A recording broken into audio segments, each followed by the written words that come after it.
It's a bird. It's a cassette. It's a jetpack. It's Condor, the Seibert Northwest 2025 exclusive figure from Blue Forge. Inspired by the 1984 pilot episode, Condor is an all-new custom mold and changes from a stealth espionage microjet into a compact data transfer module. This figure is compatible with vintage cassette player allies and includes a combination accessory to become a fast pack for other avian cassette allies and a perch accessory for reporting to his lamppost master. Now, attendees of Seibert Northwest 2025 will have the opportunity to purchase this exclusive transforming figure. Condor will be a limited edition of 100 and will only be available for purchase the day of the show for $35. Sadly, the Recorder Man and Micro Robo Turkey figures are not included. More information can be found at seibfestnw.com and at Blue Forge Designs on Facebook. Pre-register now for early entry at 10 a.m. Only $10 for adults, $25 for families. Join us for Seibert Northwest 2025, July 12th. Don't miss it.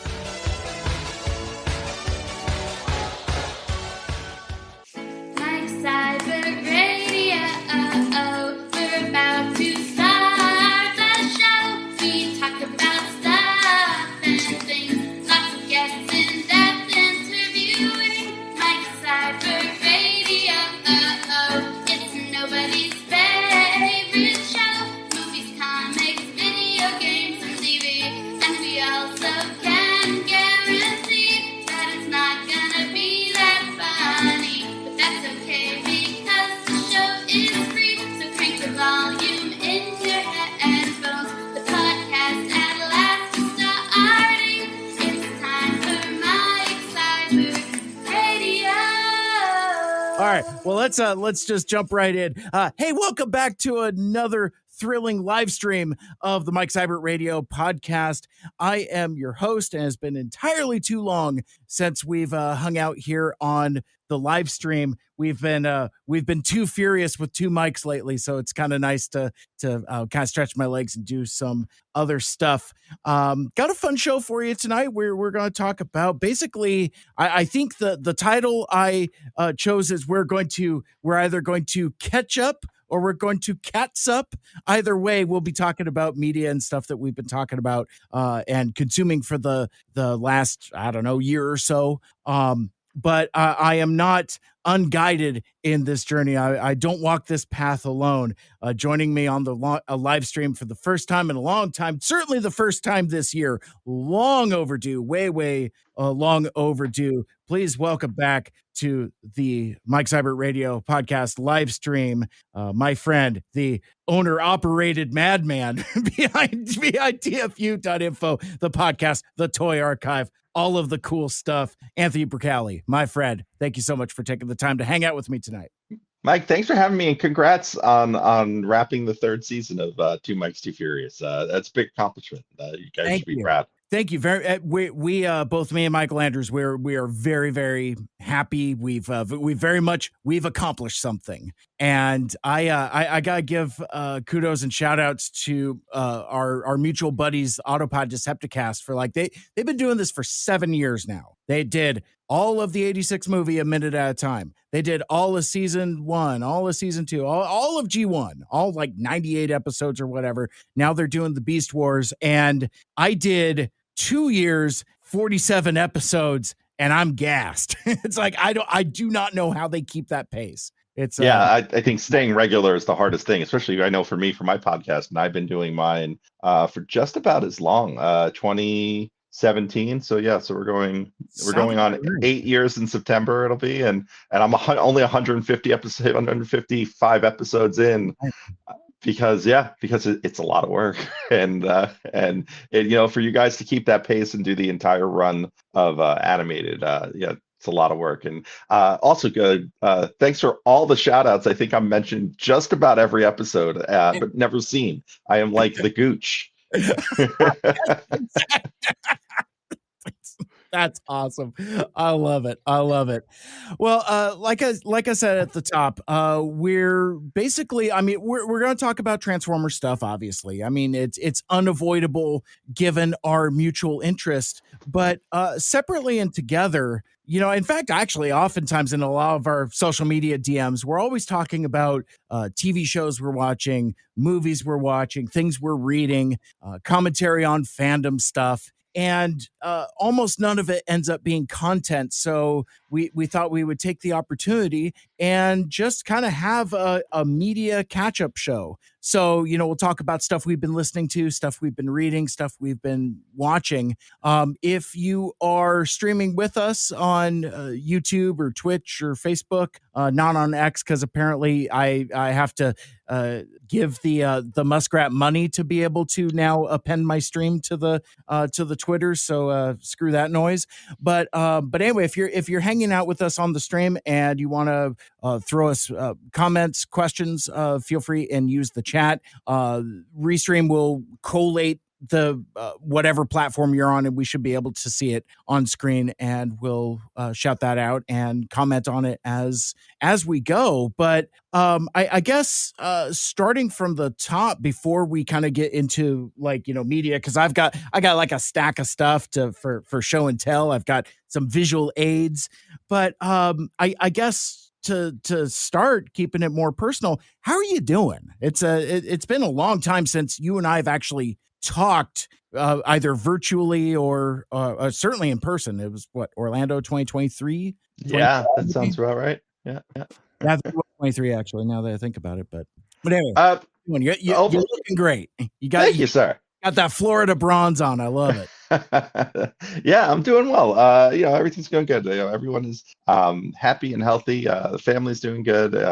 Work is fine. All the basic things are good. So no, nothing to really complain about here. And as far as everything else, I've been off. I took off work this week, so I'm on vacation, staycation really. But so I've been getting a lot of stuff done. So I feel really good about my office in this space. I did a whole bunch of shelves here of just movie and Revenge of the Fallen figures, and just getting stuff out of storage that I haven't seen in probably about 12 years since I got married. So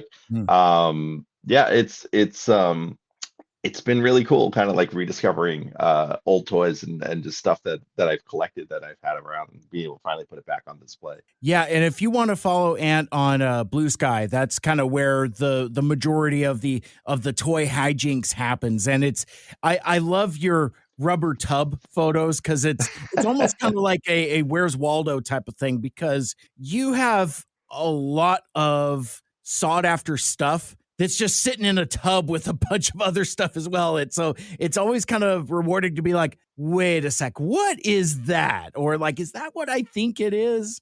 Yeah, and it's weird because that stuff, especially since 12, probably 12, almost 13 years ago, I put all that stuff in storage because I got married, my then fiance, and then became my wife, and we were moving in together, and it was I need to clear out space, and that stuff wasn't sought after then. So a lot of it ended up in a tub, and oh, no one will care about this stuff, and I put it in storage, and then pulling it out now over a decade later, and you find out oh, somebody did something with this character in a comic, and now it's super important, or that became really rare, and I was oh, that wasn't terribly rare 12 years ago. It was a shelf warmer. So you find out about all these things that are meaningful to a new generation. I think that's kind of neat to see as I'm going through these bins. Unfortunately, this might be the last really big bin of stuff. I've got 2 bins from when we moved here to Florida that is more recent stuff from Siege and Titan's Return, but I don't think I have that many vintage bins left. Oh, interesting. Huh. Well, and as we take a look at your shelves behind you, here on the video, that is quite the not just the elaborate collection, but also how well curated and it looks aesthetically pleasing. I'm very jealous. Thank you. Some people always there's too much on shelves, and well, I there's a method to my madness in some ways. Just try to look over my shoulder. If I point there, that's my Wheeljack shrine. And then like here, this whole row here is like Beast Wars, Beast era Maximals. And it wraps around to this other side where it's Predacons, Viacons. And then like down here is Universe Chug era Decepticons in this kind of section here, and it overflows to Autobots there. So I had the shelves wrap around almost the whole room with the exception of where the window is, and yeah, there's a theme to it. There's a thematics to every kind of area here. I don't just throw stuff on a shelf, or at least I try not to. Right. Well, one of the things that has always impressed me about your display ethos, I guess, for lack of a better term, is like you've always been an advocate for depth. Like, you've talked about like your IKEA shelves, and I'm always coming to you fretting about like, oh man, I don't have room and stuff. It's like, but depth though. So it's like, so it looks like I didn't realize this was going to be collector corner with Ant, but like, no, just looking at the way your shelves are set up, there's like a tiering system to it. It's like, so are you using like risers or using spice racks? Like, how do you take advantage of that depth there? Because that's something that's very elusive to me. So generally, I would love to use acrylic risers. I do in some places. The ones that I've already had, and I did an all clear shelf just over here, and I set that up with lighting and clear risers to kind of help the light, penetrate through to the bottom. Generally, though, because the shelves are so packed, I just use old cardboard boxes. I seal them up and flip them over, and I put them there. The IKEA shelves that you mentioned, if anyone's interested in them, they're Ivar, which is they're just wood. They are like probably one of the cheapest things you can get at IKEA, but they go up really high. They make them so they go up 96 inches. So these shelves go. I have 6 levels on the shelving that goes up, and so we can do that here. But they make a narrow one and then a deep shelf, and the deep shelf is 23 inches. So you get a lot for your money in terms of just creating a shelving unit. Where you're not going to spend a lot of money. It's probably comparable, might even be less than doing a detolf or something along those lines. Yeah. Well, and detolfs don't really hold a lot. No. And really you run the risk of like weight tolerance and stuff. It's like there's a lot of waste. Like I've got a handful of detolfs, but like I've offset it by some either acrylic risers or boxes, things like that. But like, or usually what I do is I have like taller figures in there. So it's like that's where my MP10 lives. Right. That kind of thing. Figures with height to them. But even so, you're still running like a lot of wasted space. So I'm constantly impressed by the way that you've managed to consolidate and efficiently use the space with like depth and height, and it's very, very cool. Thank you. Yeah, the boxes come in handy, and one day I think right now I want to get everything on the shelves, but the idea is like this is just plain wood. Like I can totally stain this a color, kind of make it look fancy, and then the boxes they get hidden by all the figures, but you can get something like Duvetine, which is pretty cheap, and you get it in a roll and cut it to the size of the shelf, and then that's the velvet you see in like jewelry cases, like it, and you can probably just lay it over the boxes, and then no one will know the boxes are there, and you can just match it to whatever color you make your shelving unit. So that's something that might be down the line at some point for these. That's really neat. It's like I was almost going to say you could almost do like backgrounds or something like that also, but with the way you have like the depth, or depth and height, you don't necessarily need it. Yeah, exactly. The backgrounds get lost. I've tried it. This is too much on them for you to see anything. Gotcha. Well, I'm sure that won't be the last toy related topic that we get into, because being in this collector space at like the age and time that we're in, both figuratively and literally, no, there's it's a good time to be a Transformers fan, but it's also a weird time to be a Transformers fan, like in terms of like intersections of fandom and shifting tastes and changing interests and you being pulled in different directions, internal competition, that kind of thing. So we'll discuss some of that a little bit later as the show rolls along. But I think I would like to start getting into our media discussion, and I want to start with something we've been listening to, and I have a little bit of a visual daily double here. I got this little guy in the mail the other day,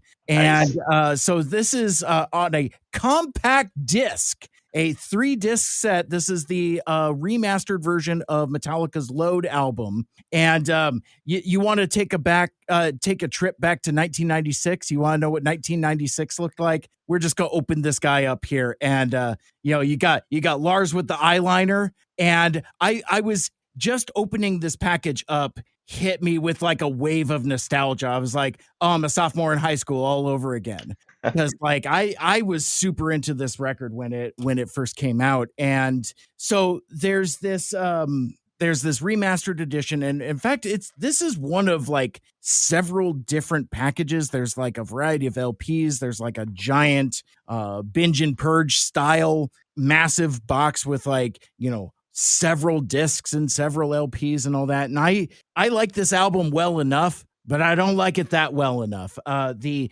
3-disc collector set on compact disc that I can listen to in my car stereo is good enough for me. But I thought we would spend a couple minutes talking about this because like it's I revisiting this, listening to this on my commute the last couple days. I have very different feelings about this album now than I did first when I first encountered it in 1996, and then also in the interceding years. It'd been years since I listened to this end to end. And yeah, I have different thoughts and feelings on that. But like, I guess to keep the conversation going, why did you want to talk about this? Because I know why I wanted to talk about it, but I've because you and I have had a lot of like offline conversations about not just Metallica, but also this era of Metallica. And I'm predicting there's going to be a couple places where we kind of part ways a little bit in a good way for fun discussion. Yeah, probably. Taking it back to 1996, like I just thinking about when that record came out. Where I was a senior in high school, and it was the end of my senior year. So that album came out. I was just Googling it while you're talking. It came out June 4th, 96. Yeah. And I there's, going back to that time, like I don't remember hating the record, and I don't remember particularly liking the record either. And I think a couple things. One, it's funny, you talk about how media is released now, like music comes out on a Friday now. Back then it used to come out on Tuesdays.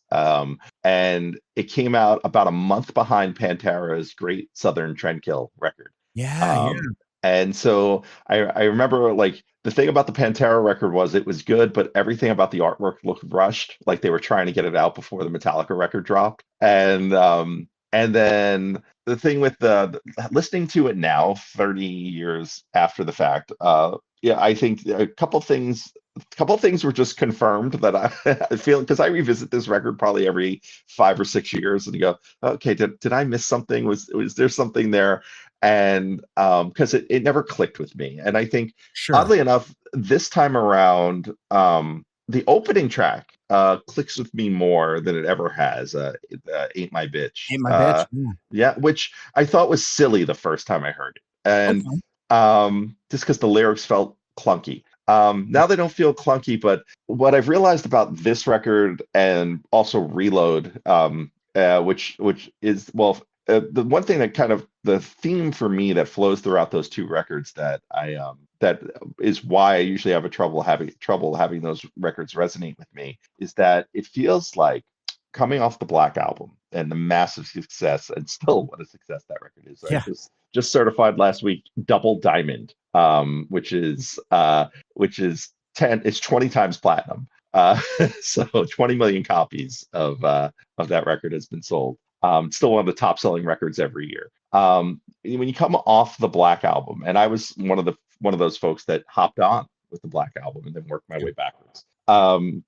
There's for when they get to Load, I think here's the one thing I think happened, and this is pure speculation on my part. Yeah. But James Hetfield realized he can sing, and so and you probably put some of this on Bob Rock too, the producer, that Hetfield realizes he can sing, and so now what happens is the vocals become layered in a lot of ways to the point where they become frustrating, like there's too much of them. And Ain't My Bitch is a great example. That song should end 2 or 3 times beforehand where it ends, and it doesn't. And Metallica's done that before. They've done it on their old records. Disposable Heroes is a great track that I'm like, that's an 8-minute song. I'm like, you think that song's going to end 3 times before it actually ends? But it's all the music carrying it. There's no vocal carrying it when it doesn't end. Same thing with One. Like One, the way One ends, like you think it's not vocal, it's solos and music carrying that out to the end. With this record, there's that. Like it's I kind of equate it to like as you probably done this editing audio. I've certainly seen this happen when people edit video. They discover the software, and so they try to use every effect in the software in one piece of one project. And it's just disastrous. So I feel like that's what happened is like Hetfield realized he could sing, so now he's going to sing everywhere. And so you get that through those 2 Load or Reload records. And I think the other thing with Load that I've noticed in this listen through, and I haven't made it through the record all the way. I've made it mostly through the record, and then I go back because there's some good tracks. Like King Nothing is one of their best songs. I mean, probably it's probably the best song on the record. And it's very just hooky and catchy. What another thing I realized is there's no fast song. There's no thrashing song at all through the first. And I just gave us a re-listen, so I'm not terribly familiar with the back end of the record.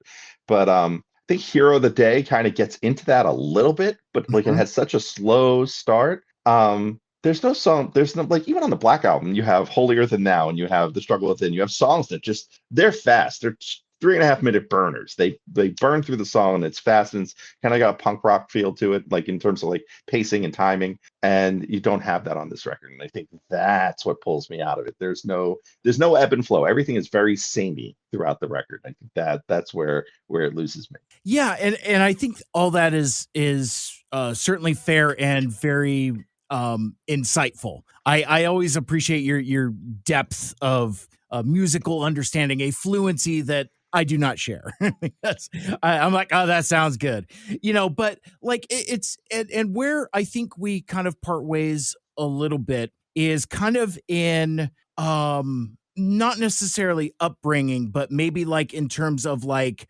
musical exposure. Like I think of the 2 of us, you enjoy heavier music more so than I do. Like I try the liquid metal. And it's a little too heavy for me sometimes. So I go back to my turbo and or maybe my octane when I'm feeling frisky.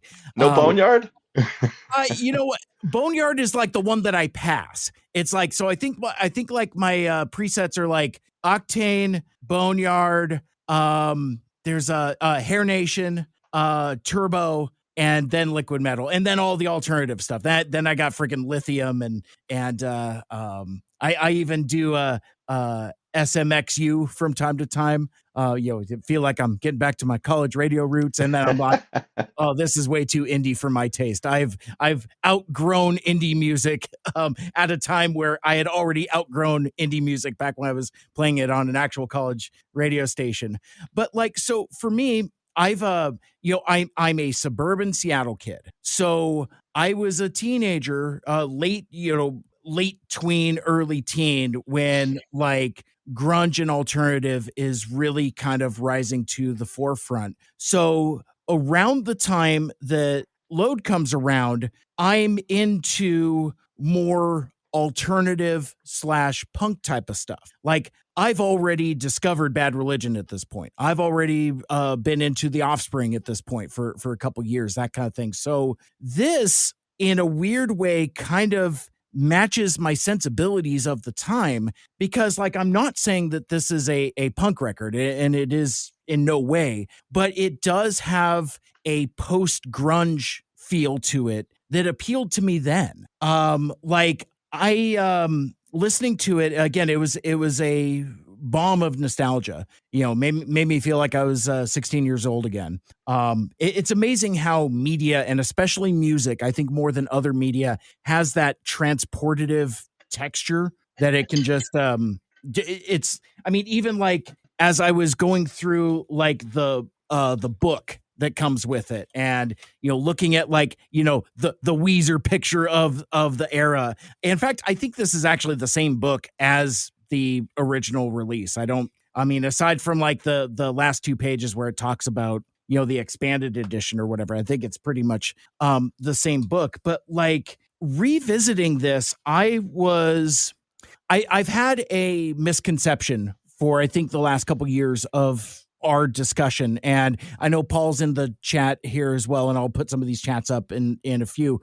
But like, I've had this weird hot take that Load starts off pretty strong and then tapers off. It's got like a saggy middle, and I feel the same way of Reload. And I feel like those are kind of like 2 records of 2 of a kind. So my take for a while now is like, you chop off the bottom of both records, put them together, you have one great album. I don't think that anymore. After this revisit, stuff like Fuel and The Memory Remains and whatever the hell else is on Reload doesn't belong here. I think if I did do that dream playlist, I think I would run into some tonal clashes that I wouldn't necessarily like. Like I used to think that like Fuel and Ain't My Bitch are kind of a kind. And they kind of are, but they're also kind of not. So I still think that the first half to 2/3 of the album is solid. Like I listened all the way through to through Bleeding Me with no skips. And I remember when I was a moody 16-year-old suburban Seattle kid, Hero of the Day was my shit. Like for some reason, I don't know if it's because of the slow buildup or just kind of like the pseudo triumphant march of it. Whatever it was really stuck with me at that time.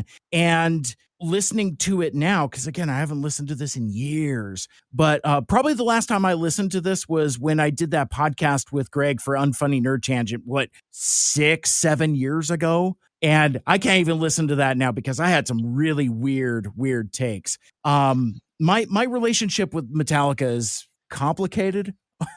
It's not without nuance.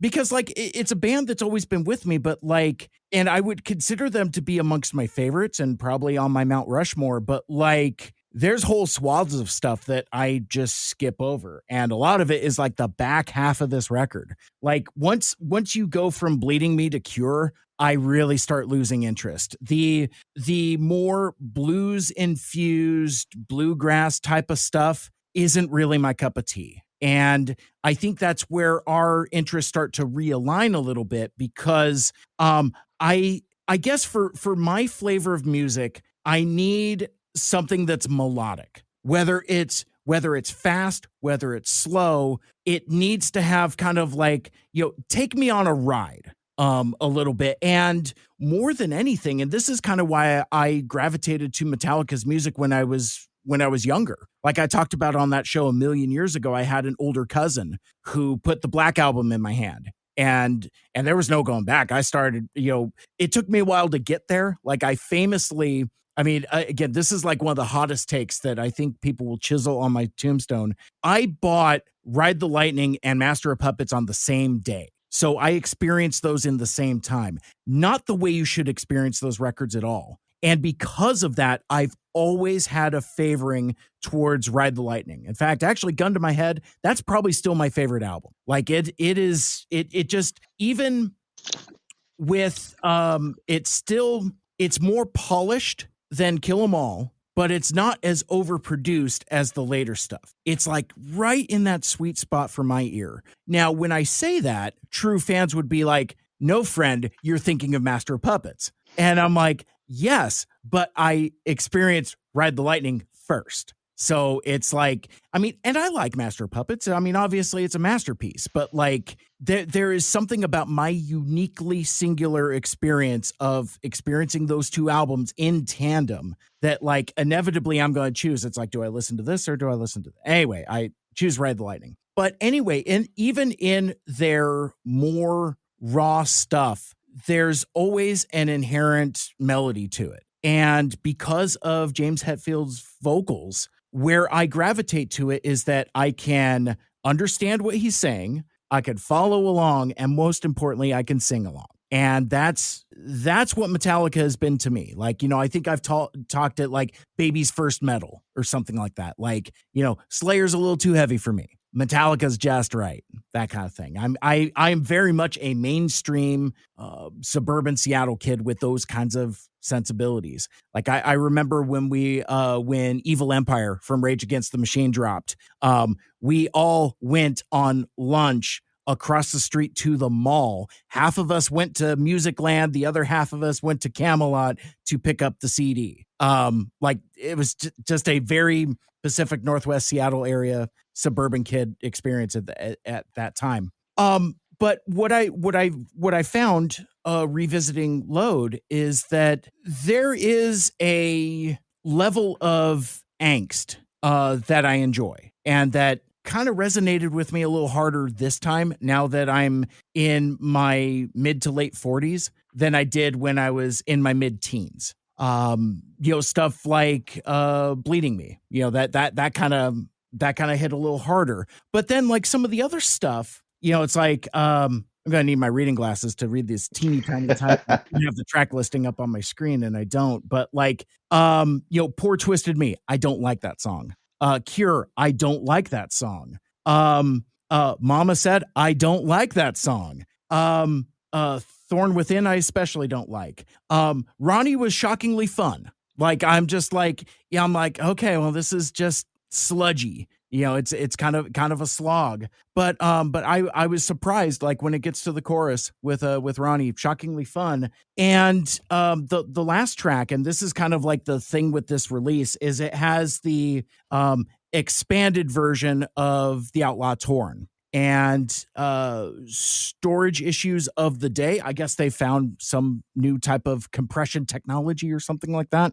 But they cut a minute out of it. And from what I understand, and as of this stream, I have not done the comparison to see like the before and after, but from what I understand is James has a solo at the end of the song, and basically they just kind of cut it where, because I think if I remember correctly, it just kind of like fades. It's not exactly abrupt, but it just kind of ends. And whereas this version, it's about a minute longer, and I kind of fell into the hype a little bit. And I think I had two lopsided expectations going into it that like, oh man, this is, you know, because of like where James was at his time, because he was, you know, struggling with sobriety, and some of that makes that shit. James is always struggling with sobriety.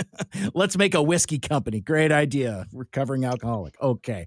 Anyway, but no, so I was expecting something that was more of like an outpouring from him, where it's like, you know, because I read somewhere in some of these write-ups that it's like, oh man, it, you know, he was really putting himself into it, and it's just kind of more of the same. It's like, so the end of the song that that you hear like on the original version, it's the same thing, just another minute of it, and it's fine. But it didn't really blow my hair back in the way that I was anticipating. I was expecting, I guess, to go on some kind of journey to be like, oh man, this adds so much texture to it. Instead, it's just kind of like the director's cut of Batman v Superman or something like that, where it's like, well, it's not better, it's just longer. It's like that doesn't help. But no, like I had a really good time going through this. The going into this deluxe set. So like I said, this is the 3 CD expanded edition. It's so disc 1 is Load Remastered. Disc 2 is demos, rough mixes, riffs, and basically it has one alternate version for every song. So some of them are or alternate versions that we know. Like for example, I mentioned I was a Hero of the Day guy. I had two different CD singles. One was like an import from Japan or whatever, and I had a 5-disc carousel changer, and for whatever, somehow the disc slipped, got caught in the changer, and cracked in half. And so from the point I was 17 onward, I was like, oh man, I can't listen to Moldy anymore. I obviously found it later on, YouTube and streaming and stuff. So, but what I thought was interesting is that the version that's on here on this release isn't the one that's on the CD single I had. It's a different take. And for all these rough mixes and demos and stuff, there's like a little bit of audio commentary on there. It'd be like, oh, bitch, take 14 or something like that. And so like in there, I don't know if it's Bob Rock. I'm presuming it is, but there's some kind of like vocal artifact texture to it. Makes it kind of cool. It's kind of fun, but none of them are what I would, there isn't anything revolutionary. There isn't anything that, it's a disc of filler, unfortunately. And disc 3 is live tracks taken from 1995 to 1997, and it's fine. I've gotten my money's worth out of it, just for the nostalgia trip. But yeah, it's shrug. It's fine. Yep. And if you want the streaming version, by the way, I was just looking because I thought my playlist looked long when I was playing it. At least on Apple Music, and it's probably on the other streaming service. The deluxe box set is there, so that is all 200 plus songs, all 15 discs of the deluxe version. Mackerel. I mean, how many alternate versions of these 14 songs can you tolerate? Yeah, and a lot of this is 1, 2, 3. I mean, the last 4, 5. I mean, there's live performances. There were TV performances. There's a whole bunch of stuff. Metallica does a great weekly podcast that's called the Metallica Report, and the folks that work for them and that are on their team really dug deep into like what this is, and it's all part of the marketing for the reasons. Sure. But it's really neat to hear like how far they went into this. So you got to remember also this is this is recorded at a time. So you go from the Black Album that is recorded mostly analog to a world where you have Pro Tools and digital recording in a much more available way. So, and the band has a lot more money because they were doing really well off the Black Album, that they have this opportunity to go and really go in and noodle with every last detail of that record. And so not only is that, but now they're saved because digital tapes aren't that big. And so like physically that big, so they're easy to store. So you think about that. So like they had a chance to go through, and then someone's job was to go through all of that. So it is kind of neat that they're doing this massive box set. I'm just glad it's streaming, so that if you want to be able to experience it without having to purchase a ton of vinyl or something along those lines, you can. Yeah, like I have no interest in owning this on vinyl. Like, I mean, I've got a halfway decent vinyl collection, but like I like this album, but I don't like it that much. But I did discover in this reappraisal, this revisiting, that I do like it more than I thought I did, because like, I was super into it when it came out. And I wonder if I was into it because so many people were not, because like I had a lot of friends at that time who were actual metalheads. And it's like, this is trash. This is garbage. They sold out. They cut their hair, wearing eyeliner and all that stuff. And for some reason, because of like the other stuff that I was into, I mean, shit, I'm seeing like Scott Weiland from Stone Temple Pilots wearing guyliner also. So it's like that wasn't necessarily a deal breaker for me. And I don't know. I thought that there was, for my 16-year-old sensibilities, I was surprised by what I perceived to be the depth, the post mainstream success maturity. Now, I was 16 years old, so I wasn't that bright, but yeah, so it didn't it felt like an answer to the Black Album. Like, this is what we do next. And it's interesting to see how Metallica's career would go from there.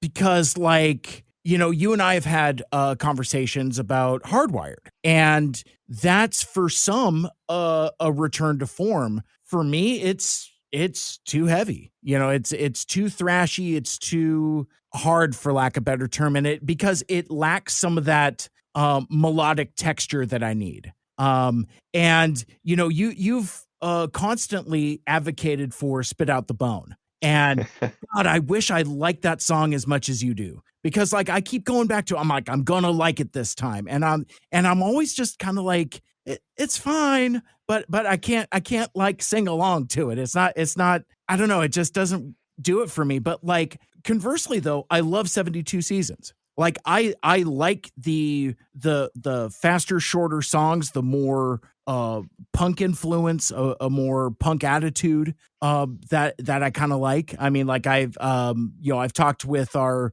mutual friend Optimal Alex, and said, like, I think Lux Eterna is basically a Bad Religion song sung by Metallica, because it's got like that same cadence and same cadence and word choice more than anything. But like, no, I dig it. Like when I went to go see them last year, I liked it when they played the new stuff. It's like I kind of celebrate the catalog.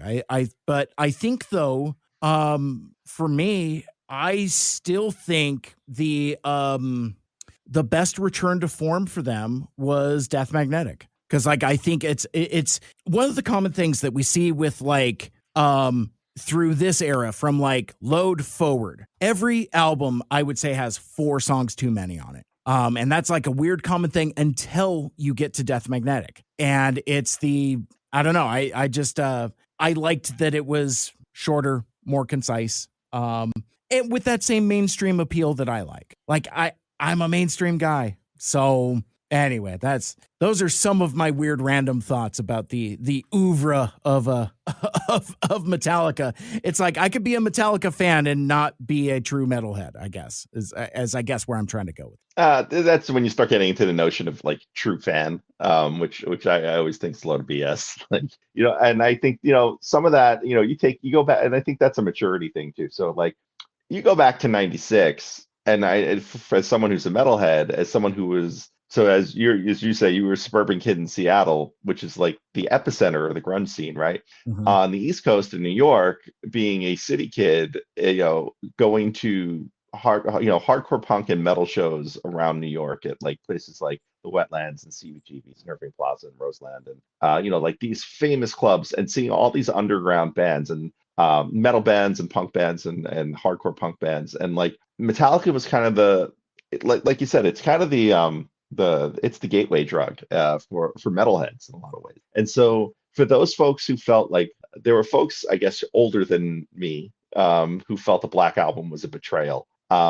And then there are folks who started the Black Album, like myself, who worked their way backwards to the heavier stuff, and then who kind of felt that Load was a betrayal, in a way. Yeah. And not so much the visual look, I mean, but like that's where you get to the sellout. Like you're like, oh, you did a grunge record, and you stopped referring to yourself as metal, and you referred to yourself as a rock and roll band, and then like the bands you took out on tour with you were bands that were kind of in that MTV grunge alternative vein. So what happens is, like, especially, at least, there's a divide at that time between like the alternative kids and the metal kids, and like you may hang out, but you don't listen to the same music, kind of thing. I don't think it's as bad as, say, like the 80s, where like punk kids and metal kids like didn't get along in the way, like they would physically like fight each other at shows just because someone had long hair or someone had a mohawk, like so I think there's that kind of, I don't know, stain on this record, oddly enough, with the name and the cover. And I think you're right. I think, for what it's worth, the band takes this journey from here that is, for a lot of fans, a progression downward. until they get to Death Magnetic. Yeah, I'm with you. I like Death Magnetic. I really like Hardwired. 72 Seasons hasn't clicked with me, and I feel like that's more me than the record. Like I've listened to it twice. I'm like, yeah, I probably need to give it another chance. But like it there's nothing kind of got in my head the way the previous two records did. sure. And yeah, I think this is all part of their journey. It's gonna be neat to see also because Metallica has been doing these reissues all along the way. And I think the next one you're going to get to isn't going to be Reload. It's going to be Garage Inc. Yeah. Which I think came out between Load and Reload, if I remember right. I think could be you're right. I could be wrong about that though. But even if they go Load and then Reload and then Garage Inc. It'll be interesting to see what else they did, what they can unearth. I think you're getting to these.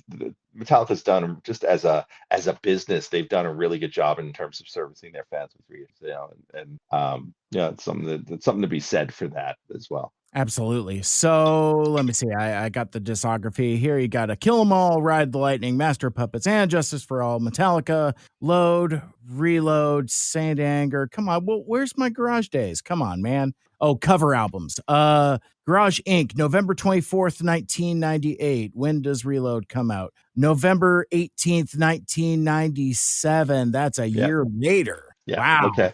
So it is Load and Reload and then Garage Days. Interesting. Huh.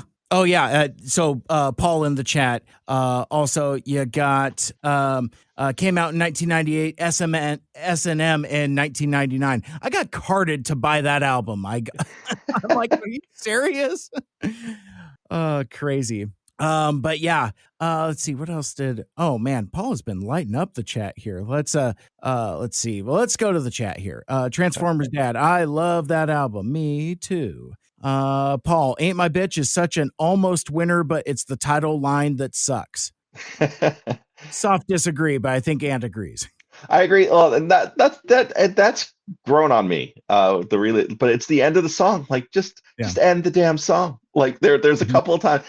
All you have to do is they change one lyric and they say it ain't my smile, it ain't my style, it ain't my bitch. Boom, song ends. But no, it doesn't. Oh, yeah. And then they go through the riff again, and then they do another, and then like they just kind of he vamps it out vocally, and then they get to another riff that just is there for a second, and then they end the song. Right. It's too like, and Metallica's known for long songs, but like that whole song, like you chop the last minute and a half off of it, and it is so much tighter and so much. Yeah, and I think to your point a while ago when you observe that this is where James Hetfield realized he can sing, he also realized he can oversing. I think Ain't My Bitch is ground zero for Hetfield isms. I mean, the title of the song shouldn't be Ain't My Bitch, it should be Ain't My Bitch Cha. Yeah.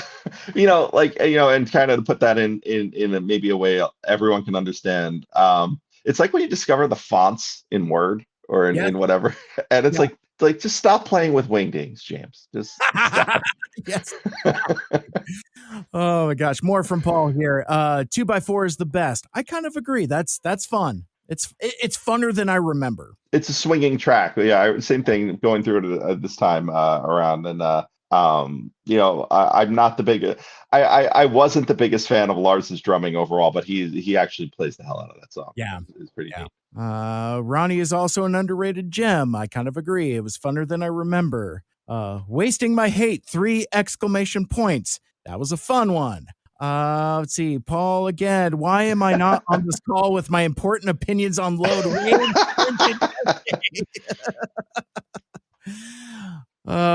Transformer Dad, Ronnie is my go-to when I just want to reset. Paul, unpopular opinion, Ride the Lightning sounds like it's recorded in an airport hangar with the band one side and tin can on a string as its microphone on the other end. I can't disagree, but like I kind of like that texture to it because it's again not as raw and unpolished as Kill 'Em All, but yeah, there is a youthful intensity to it. Oh, that reminds me, that was the thing I was going to bring up also with like the sensibilities of Load. It's like what what does a band of angry young men have any hope of singing about when they're no longer angry young men? You know, it's like, and I feel like this represents that transition even more so than Black Album did. You know, Black Album feels like, I mean, again, it's a mainstream album. It's like we're going to figure out how to like it feels like a crossover record for me. You give me the scrunchy eyebrows. Sounds like you don't agree. Oh no, I agree. I think, I'm thinking about the timing. It's just something you said. It's when the Black Album's recorded and released, those guys are roughly 29 years old. Right before turning 30-ish, or maybe in 30, 31. So you tack 5 years onto that, and you're a very different person, I think, in your mid to late 30s than you are in your late 20s, early 30s. So, Can confirm. yeah. And then it takes another turn when you hit your mid 40s. Yeah, and then you tack on that they're also, they have skyrocketed to stardom in that time. There's that as well. So I think those sorts of things really do change how that record, they really influence how Load is written, what they're going for. I remember, I think it was Paul who said something along the lines of like, it was James Hetfield trying to be Corrosion of Conformity, which or something like that, which we know is one of Paul's favorite bands. And I was just looking like, well, the COC record that from that year, Wise Blood, comes out about 6 months. It comes out about 4 months later, so there might be some truth to that. One of the other things that that was nice going through this particular packaging, especially with like, again, like I said, like all the pictures and the book and all that, is to see Jason again. That was kind of nice. It's like, and I like that they aren't like shying away from it. You know what I mean? Like there's a version of it where they don't use the pictures, or like it's more neutral packaging or whatever. Could be a number of things. Yeah, I think Newstead's on the payroll to some extent. So like he's doing press for this to some. I've seen his name pop up in my feed for various podcasts, and he's appeared on the Metallica podcast. So like he because it only benefits him. He's not doing anything else, and like the more they sell of this, he gets a cut of that, right? So like that's true. It's interesting. It's nice seeing Jason, in the metal scene too. He had a couple of solo bands he was touring around with, doing stuff, and it was always neat seeing him show up to things like because he was now on his own, away from Metallica and not part of that band. Like I think there was a couple of years ago, and this might be more than a couple of years ago, like he got on stage and performed with Megadeth, like which you're not going to see in if he was still in Metallica. So all kind of neat stuff there. It's always nice to see Jason. The band's going to be coming up on 50. Let's see, 81. So they'll be coming up on 50 years in the next 5 years or so. Like they're going to have to do something. Wow. Yeah, they'll also all be in their 70s at that point. So, yeah, I was going to Rob, say. But well, it was interesting when I and especially through the lens of looking at these guys versus the guys I saw on stage last August, or actually even going through the booklet for 72 Seasons. Like those photos are intentionally, specifically unflattering. Like it's just interesting. I mean, especially with James, to see like his like jet black chops, and now it's just all silver gray as it comes for us all.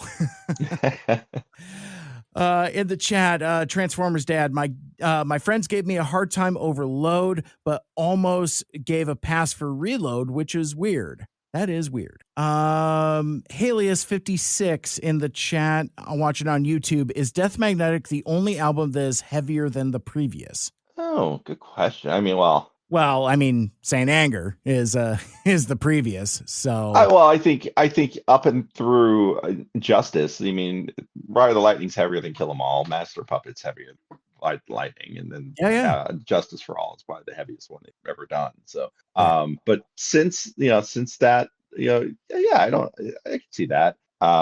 It's also not as bloated as even the later records. So, Hardwired is a double album. 72 Seasons is still pretty pretty deep in terms of number of songs, whereas Yes. Death Magnetic is what, maybe 8 or 12 songs. It's not terribly long. Correct. Finding that now. 10. 10. Yeah. 74 which is smart. total runtime, which is brilliant. Just right. Yeah, and it's smart. It's smart on their part, especially coming off of the disaster that's Saint Anger. Yeah. Speaking of revisits, I try. Like there are times that I trick myself into thinking that Frantic is a good song. It's not. And I went through another period where I don't know if you have this on, if you bought it on CD at the time. I bought it may have been a Best Buy exclusive or something, but the one I bought comes with the DVD. And I remember the thing with, the DVD is better because Robert's playing bass instead of Bob Rock. And I'm like, okay, but you still got a fair amount of snare in there. So no points gained there, unfortunately. I'm with you on the, it's funny. I have the Best Buy version. I remember going to buy it. This is how specifically I remember. I was teaching at a broadcasting school on Long Island. I took one on my lunch break, drove to Best Buy. They had it on sale, like at a ridiculous price. Like, I don't know, it's like $8 or something, like whatever it was. It was like clearance level prices. Sure. And I bought, here's my thoughts on Saint Anger. I bought that, and I bought Jewel's 0304 record because I'm a big Jewel fan, and I love the crap out of that Jewel record, and I've never really listened to much. And that's the one that's like her Saint Anger. Like, people don't like that record. Yeah. It's a pop record. That's funny. So yeah, I think, I don't know. Any other I think after talking about it for about an hour, I think we're almost at the 7859 original storage for the original release of Load. I think we have done a lot of Metallica legislation in this first hour. I think more so than I was anticipating. But so let's move on then. We talked about what we've been listening to. Let's talk about some of the stuff that we've been reading, and this will kind of like curve back into stuff for our Transformers friends. It's like, wait, I've got 2 Transformers podcasters and they're spending an hour talking about Metallica. I'm like, hey man, I thought we were going to catch up on media. Stop it. It's fine. It's fun. But so I have a visual daily double that I would like to share with the class. I talked about this a couple episodes ago on Two Mics Too Furious, but I did some scouring on my used bookstore websites, and I have now acquired a copy of the Allspark Almanac for myself. Now, the thing that's interesting about this is not the complete Allspark Almanac. This is volume 1. And while the complete Allspark Almanac and the Allspark Almanac volume 2 are long out of print and impossible to find, hundreds of dollars that will set you back. This guy here, I got it shipped for $10. So I kind of learned why. So this must have been in much more printed supply. There's just got to be more of these out in the wild, and I'm sure folks that have the complete Allspark Almanac have since jettisoned their copies. So that's how these end up in the wild. But this I've learned through my journey. This is written by previous guest of the show, Jim Sorensen and Bill Forster, and basically it's a guide to Transformers Animated. And this particular volume, volume 1, is through season 1 and season 2. So it has no season 3 content, despite, I checked the publishing date, was published in June of 2009 after Endgame Part 2 had already aired. So, because that was like in mid-May, I believe, mid to late May. But anyway, so this comes out around the same time as season 3. And then like a year later, they put out volume 2 of Allspark Almanac. And then years later in 2015, they put out the complete Allspark Almanac. Before I start talking about this a little bit, Ant, do you have this? Do you have any Allspark Almanacs? No, those came at a time where I was working a lot. Yeah. And so, yeah, that was all stuff I ended up having to play catch up on, or at least, in terms of like reading or finding out about. Yeah, I've never even read those. I've had people kind enough to send me, PDF versions of them to peruse, but yeah, no, those are ones I've never touched. It's pretty cool in that basically, so it has like, behind the scenes kind of early sketches, commentary, more information about the characters, concept drawings, things like that. So it tries to do a couple different things because for the characters, it's the blurbs are written in universe. So early on, and we talked about this in our last episode, but Michael Andrews has the complete Allspark Almanac. And early on in our show, what we were going to do is we were going to consult the almanac after every episode to see how it relates to the discussion we're talking about. We found out very quickly that wasn't worth our while, because not only is it written in universe in character, but it's also written retrospectively from the perspective of the show has already happened. So for my purposes as a first time watcher, that is especially not helpful. Like I think he got to the entry about sorry Sumdac and stopped reading immediately. And it's like, oh, because yeah, there's just tons of forbidden information in there. But this book is pretty cool. Like it's it's got some neat artwork in there. I have not read this cover to cover. This runs about 118 pages, I believe. And what's funny though is, as I said, I picked this up from a used bookstore website for $10. You might not be able to see it on here in the corner, but it has a sticker on it that says Goodwill 99 cents. So somebody must have I'm doing some casual flipping here. And I like picking up used books because it looks like this used to belong to somebody else. But other than that, there's no markings in it, but it's a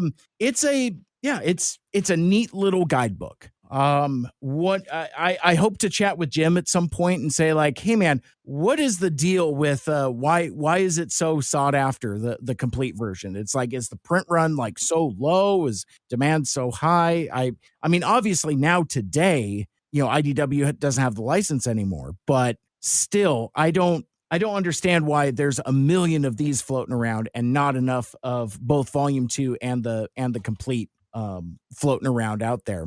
But also I over on Blue Sky, Andy Anonymous sent me a link to the Internet Archive where there is a pretty clean scan of the Allspark Almanac on there. And I've since reshared it, but I could probably share it again from my channels here. And I didn't realize until I was flipping through it. It's like 222 pages. Well, this one only has 118. It's the complete Allspark Almanac, just right there on the Internet Archive. So folks can check that out as well. But it's a neat, fun little book that I've been tootling through.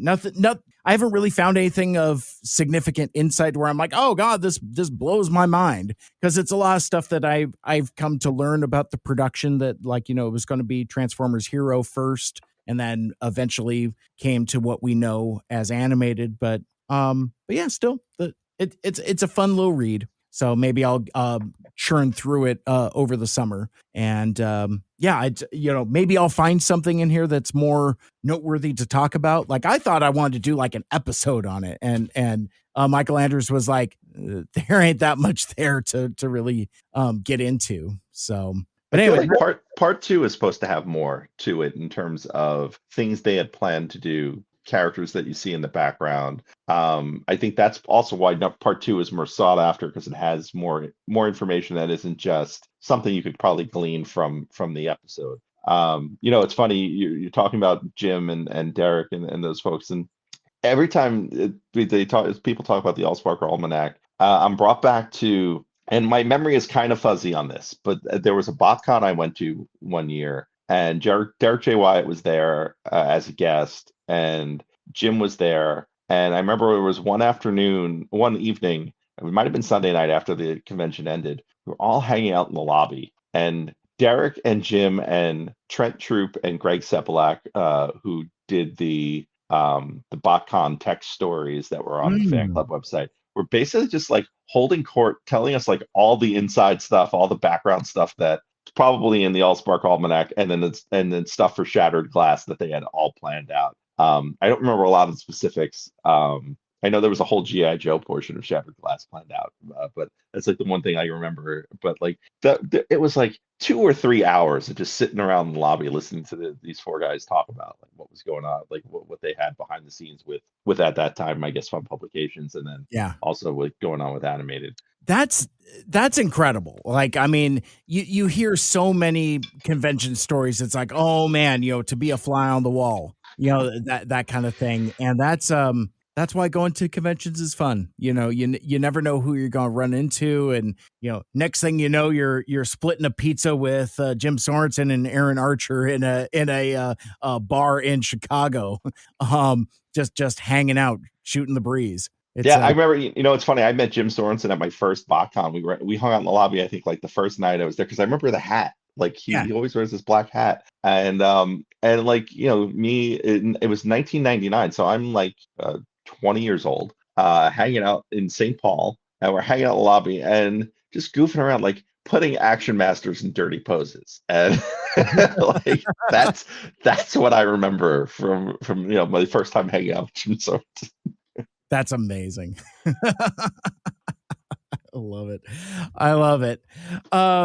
So the other thing that we've been reading, I think you more than me, but we also wanted to spend a little bit of time talking about comics and talking about the Energon universe from Skybound. For me, like it's funny because like I have had what I could only describe as a roller coaster relationship with this continuity. I don't want to say resistant, but like I wasn't over the moon the way other folks were. And in fact, I really didn't get like super into it until like TFCon LA, like not this last year, but the year before. And my buddy Ed, he's like, I've got the issues. Can I sit here and talk to you about why this is important to me? And I'm like, yes, you can. Let me go refresh my drink first. and we sat at like a table in the outside bar in Burbank, and he like went through every issue of Skybound. I think like issue 6 had just come out. Like it was like the Devastator issue, and it's in the song and all that other stuff. So it's like, so it was cool to experience it through his eyes in a way that I hadn't really paid that much mind to. Like I think, and as we had talked about kind of like on offline, I was like, I don't know, man, this is kind of giving me some Dreamwave vibes. It's like, ooh, it's edgy. Yeah, I remember when Transformers were edgy back in 2002. Cool.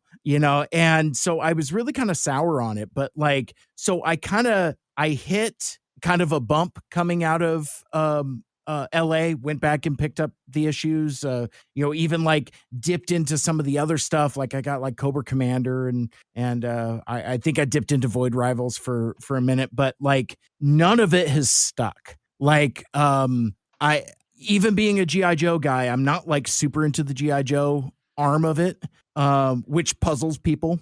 But like, so the only thing I'm reading is Transformers. And even then, like I hit like a real spike around like, I think it's issue 7. I think that's like when the Soundwave stuff really starts happening. Cause like my inbox is just flooded with like, Mike, are you reading Skybound? Cause it's for you. Trust me, it's for you. And I picked up the issue and I really liked it. And I'm like, I'm going to stick with this for a while. But since then, that enthusiasm has since cooled.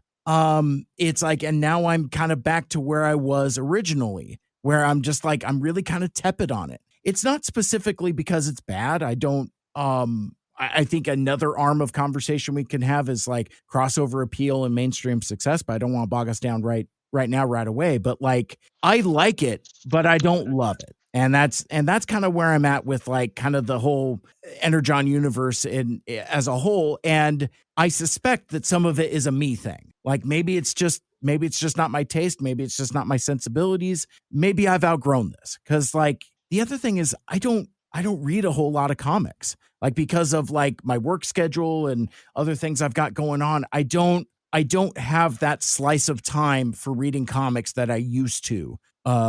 Even like before COVID, like 5-6 years ago. I just don't have time for it anymore. So I think my enthusiasm for comics as a medium, unfortunately, has kind of cooled a bit also. And I think so maybe that's some of my own personal angst wrapped up in this, I don't know, weirdly unremarkable universe at times. But I guess that's kind of my opening salvo on Energon Universe. How about you? I would say you're not far off from where I am. I think, I think the last time I was on the stream, we discussed maybe first 2 or 3 issues, and this comic in a lot of ways, yes, like 13-year-old me would have loved this book. I enjoy it. I don't necessarily like. There are people who are very passionate about it, and it's great to see that. But I'm not one of those people. Right. It's good. Like there's no denying it's good. I think like the story is, the art is good, the story is good. Like the story is consistent. Like it's it's not filled with holes or like weird things that you're going like, why did they do that?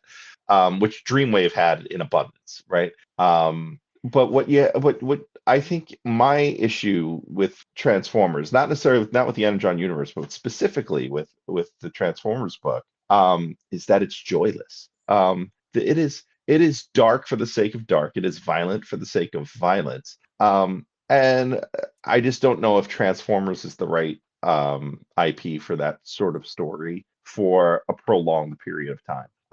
And I think that is where I think I draw issue with the series. Like I enjoy it, I read it. Fortunately, I don't have to pay for it. I get it for free. Like Skybound sends me a reader copy every. Like if I had to put out $4 every month for this, yeah, I probably would have bailed a while ago. I think overall, like this, like I said, the story is good, but there are just times where I'm like this, like going right back to the first issue, like you shot Bumblebee in the face, and a friend, and I'm stealing one of my friend's analysis on this because he makes the point so much better than I can. Just to make Cliffjumper the red Bumblebee. Like he is just, there is nothing about Cliffjumper's personality that isn't just Bumblebee's personality in the story.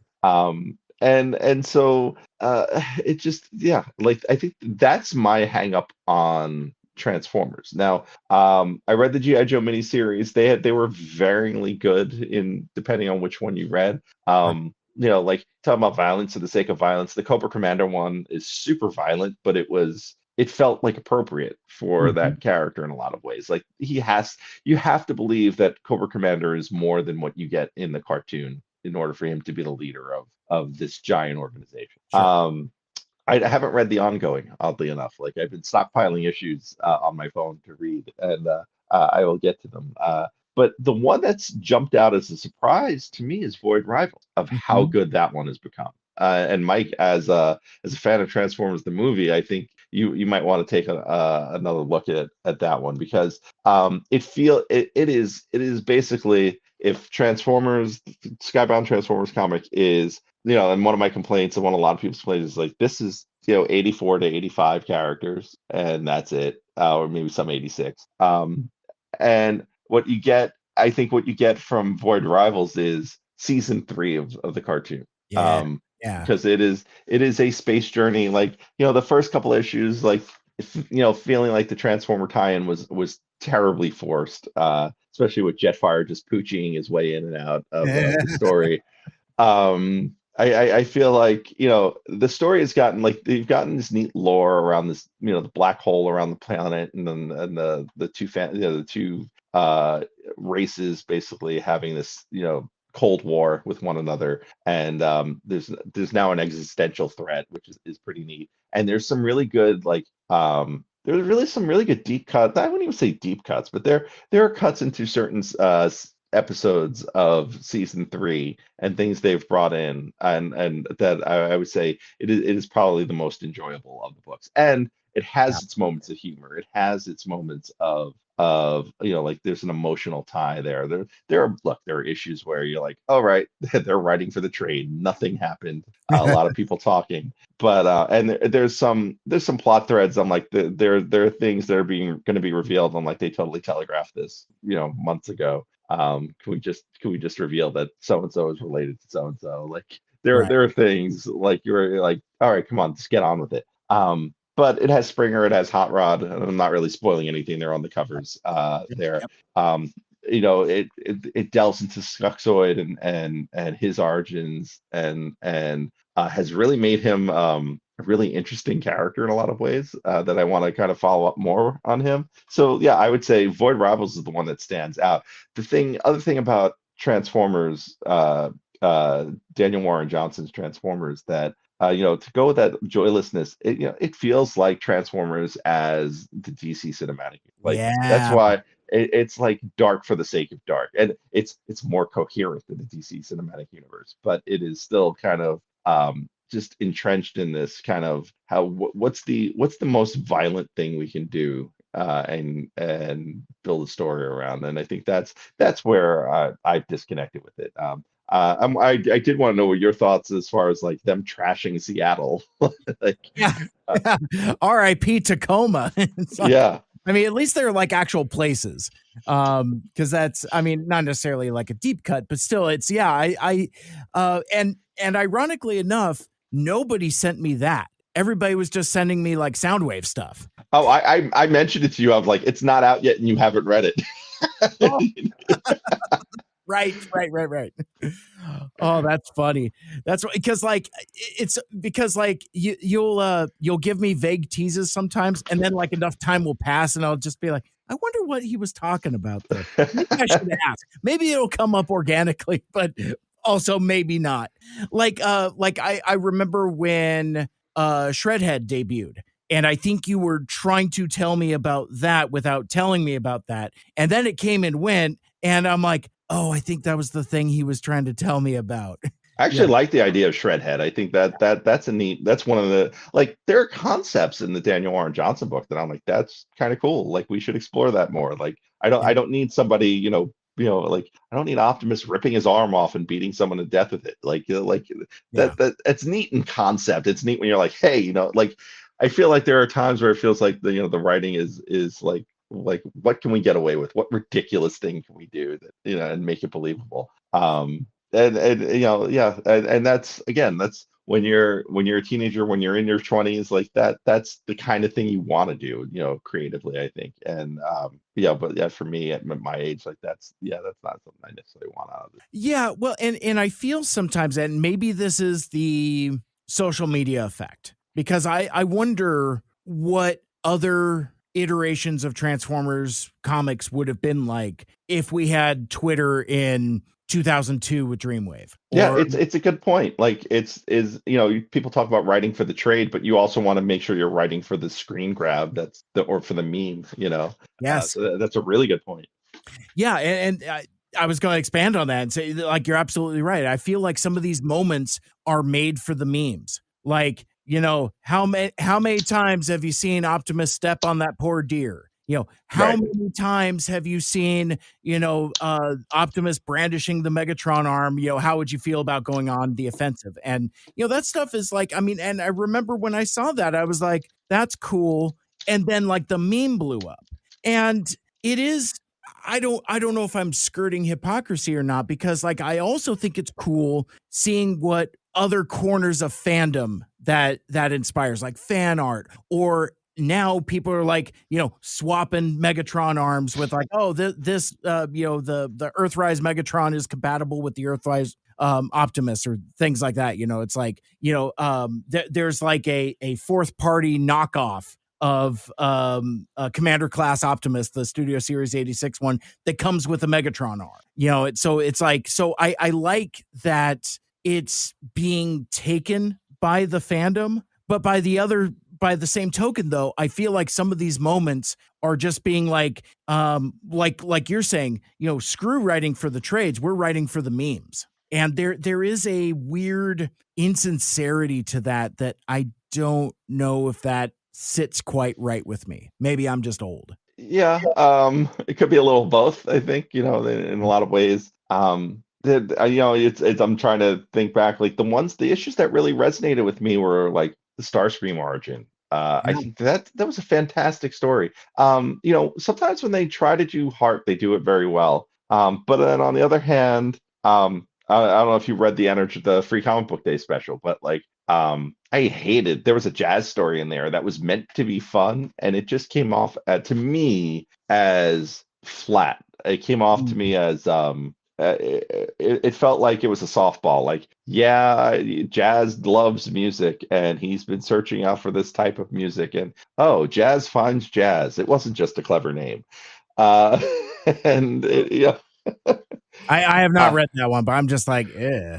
yeah, it's basically, and that's the story, and it's like I get it, like I get the concept, but like the execution's not there on something like that. Like you didn't make me feel for him. It just felt like you tried to do it felt like you were really going for like the really easy thing, and it just Yeah. it didn't click with me. On the other hand, the Energon Universe book also has a story involving GI Joe and Hound that's like really good. So Oh, gotcha. worth checking out as Yeah, well. I missed that one. I should probably check that out. And and there are bits and moments of profound stuff to it. It's like poor Jetfire being like Omega Supreme stuck in the side of the mountain. He's like, I can't see the stars anymore, which is kind of, I mean, it's a nice moment when you see it as a screen grab shared on Facebook over and over. But like, I mean, there are times that I do like this version of Optimus. That like it seems like it kind of threads a lot of needles, but I think the thing that you've nailed, you've nailed it, joyless. That is the main umbrella term that I think is like that intangible thing poking at the back of my brain that I couldn't articulate. And that's what it is. It's just it's not fun. Whereas at least even G.I. Joe is kind of fun. Like that's a book that, as I said, I've had a hard time wrapping my head around it because it's a combination of actually it kind of reminds me of like several iterations of IDW G.I. Joe, where it's like you have colorful characters, but also in incredibly violent situations. But they're also cartoonish characters. So it's like, again, G.I. Joe always seems like a IP and a brand that it's hard to get right because every fan has a different perspective on what quote unquote right is. Like, for my taste, I like it when it's more colorful and silly. I mean, I like the more gritty military side to an extent, but that's not a diet I want to sustain on.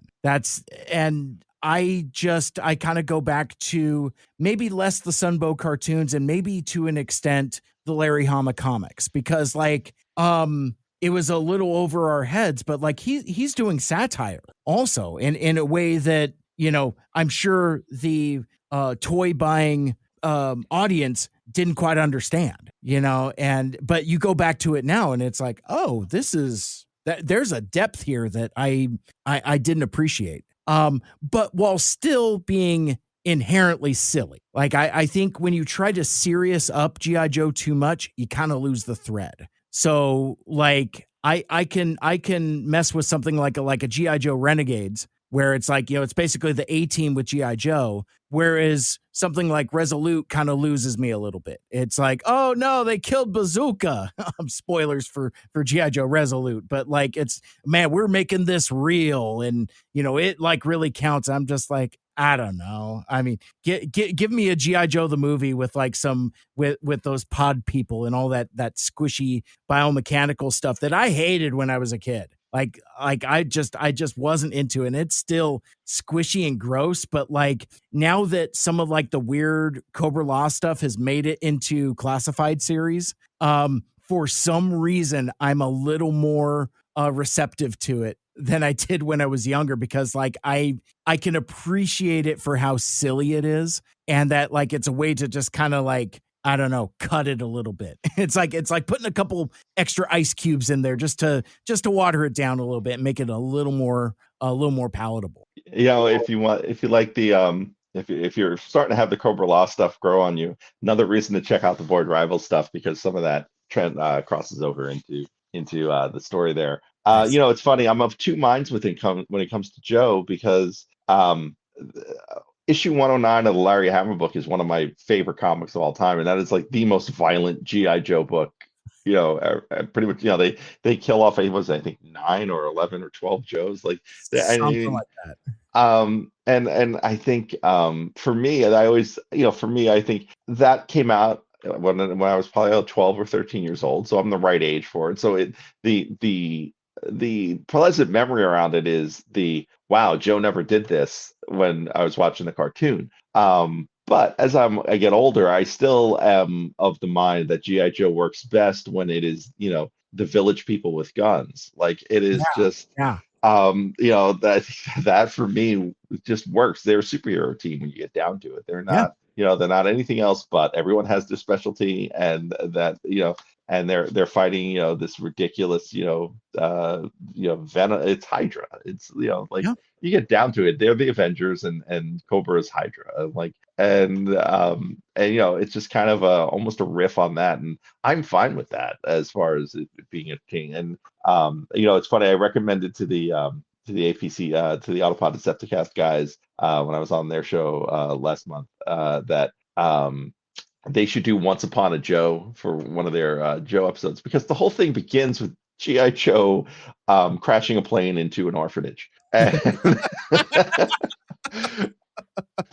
like, that is the start of the premise of the story, and and like, it works when it's silliest, and that one's kind of meta. Like, there is, you know, the thing that Cobra's looking for in that episode is the MacGuffin device. That is what it is called. So it's a brilliant, just kind of like ridiculously written episode, but like, that's what, you know, like, one where the writers are writing over kids' heads in a lot of ways, and trying to do something that's a little more fun and entertaining for themselves, I think, you know. And it's weird, because it all, you know, the same thing I'm saying is a positive for the old Sunbow show is a negative for I'm saying is a negative for Daniel Warren Johnson's book. So you know, I think that's, you know, it's an interesting thing, because like, you talk about threading needles, and I think the longer these brands go on, the more history they have, the more needles you have to think about threading, not necessarily trying to thread them, but knowing they're there in your way as a creative. Like, you have to decide which way you're going to go, and ultimately you're just going to alienate some people, because, you know, these IPs have been so many different things to so many different people, that you're just not going to hit it out of the park every time. Yeah, and it's impossible to please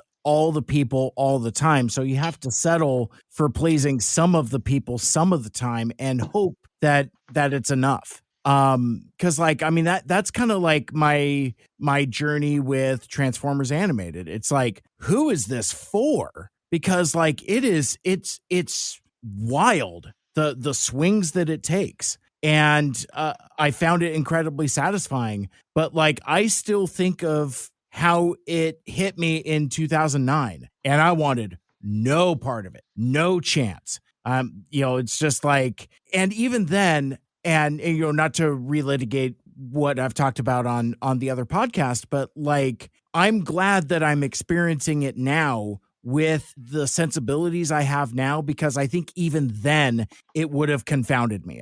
It would have been just like, who is this for? What is this? Like, even with like the references and stuff, I'd be like, I was definitely at a spot in my life. Well, you and I have talked about this in different contexts, but like, I mean, I was even bent out of shape about name reuse. It's like, you're telling me that silver Corvette in that live action movie is Sideswipe? That's not Sideswipe. He's got roller skates. Come on. Like, I mean, I was pretty naive in my fandom, like not understanding the concept and really the need for copyright purposes for name reuse. It's like, I took things very literally. Like, I remember watching Transformers 2007 and being like hung up on like Optimus Prime never says the phrase together, Autobots, comma, transform and roll out. He'll say like a lot of like, let's roll, or like you even get like a rollout at one point, but you never get like the full phrase. And like for some reason, it at my age, that's what I wanted. And I felt disappointed that I didn't get it. I'm like, what are we doing? But that's neither here nor there. It's just it's interesting, our relationships with legacy IP. And we're seeing like with stuff like Skybound and the Energon universe, how different fan bases are interacting with this content. And certainly like in the wake of Transformers 1 also. Like I have to remind myself when I'm interacting with folks on social media that half the time they're probably kids. And it's okay for kids to be excited about the things that they're excited about. But like due to the anonymity of social media, I sometimes make the mistake that everyone I'm dealing with is a peer. And I've discovered that that is not the case. Yeah, and I think that's a victim of I think especially for folks like us who at our age, when we first got on the internet, we were the age group on the internet. Like there wasn't Yeah. that many people. There certainly weren't many people younger than us. There were, the people older than us were still trying, like they were still trying to figure it out for the most part. So being in that demo of where you kind of had the internet to yourself, and now 20 years later, or 30 years later, realizing that there are multiple generations now behind you that are adults, Yeah. that are using social media to interact, and their experiences are not necessarily your experiences. And so that's certainly an interesting way to look at it. And I think you hit the nail on the head. I mentioned, in our conversations before the show, I want to talk about, kind of the state of the fandom, the state of collecting. And I think that's all kind of what where I'm at with it. And is that, you look at, it's funny because I feel like, I'm not, I always, with Hasbro's latest, like their latest live stream, and then the leaks that came out of the product listings for the next like year or so, you look at it, and what I find interesting is Hasbro's really trying to, as we were talking about, thread a lot of needles. Yeah. And it's almost like, I don't know if by not pleasing, by trying to please everyone with little bits of things. So like you have legacy characters, and then you have like Unicron trilogy characters, and you have the primes and trying to do that as a project, and then peppering in animated, and then even going so far as to do like Flatline, which is essentially an original character for a Yeah. mold that a lot of, like, for me, I was like, why, like they remade the Red Alert mold being in Age of the Primes. I have no interest in purchasing it because I own the original, I think 4 times over, and it's a great toy.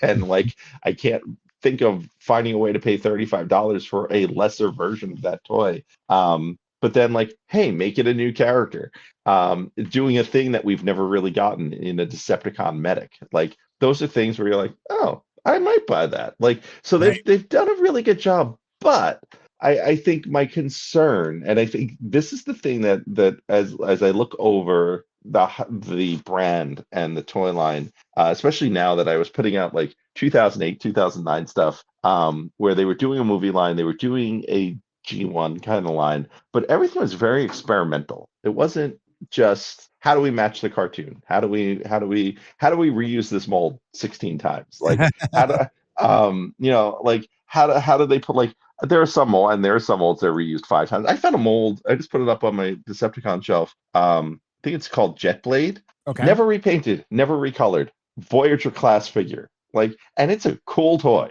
Huh. And to say to myself, they never touched this one a second time, or I think my concern with the brand, and I'm getting a little off the thread here, but my concern with as a fan, what worries me, especially as we get to say the 40th anniversary of the movie, Uh-huh. and looking at the line from everything post Thrilling 30, so Combiner Wars on, Sure. through Siege and through the current line, through Siege and Legacy line, is that we've spent the last 10 years of Transformers redoing the first 20 years of Transformers. And so my concern is that we're going to spend the next 30 years of Transformers redoing the first 40 years of Transformers. Like there Yeah. hasn't necessarily been like these lines that are currently there just are a lot of the time, for the most part, revisiting things that have already been done.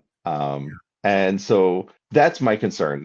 We haven't gotten a Transformers story, especially in the comics, where with Skybound, like we did with I mean, more than meets the eye to some extent, but that's probably about as close as we've ever gotten to it. But we haven't gotten just a new crew. We haven't gotten your Next Generation or your Strange New Worlds, not Strange New Worlds, but like Discovery, where we have just people that are new, and almost everyone's new. And you could bring one or two characters in to tie that all together, and to keep some sort of familiarity. But I think that is very much my concern for this IP going forward, is that at some point you keep down this road, you burn out. You're going to burn out. You're going to, everything's going to be either be another update or a package refresh. And Yeah.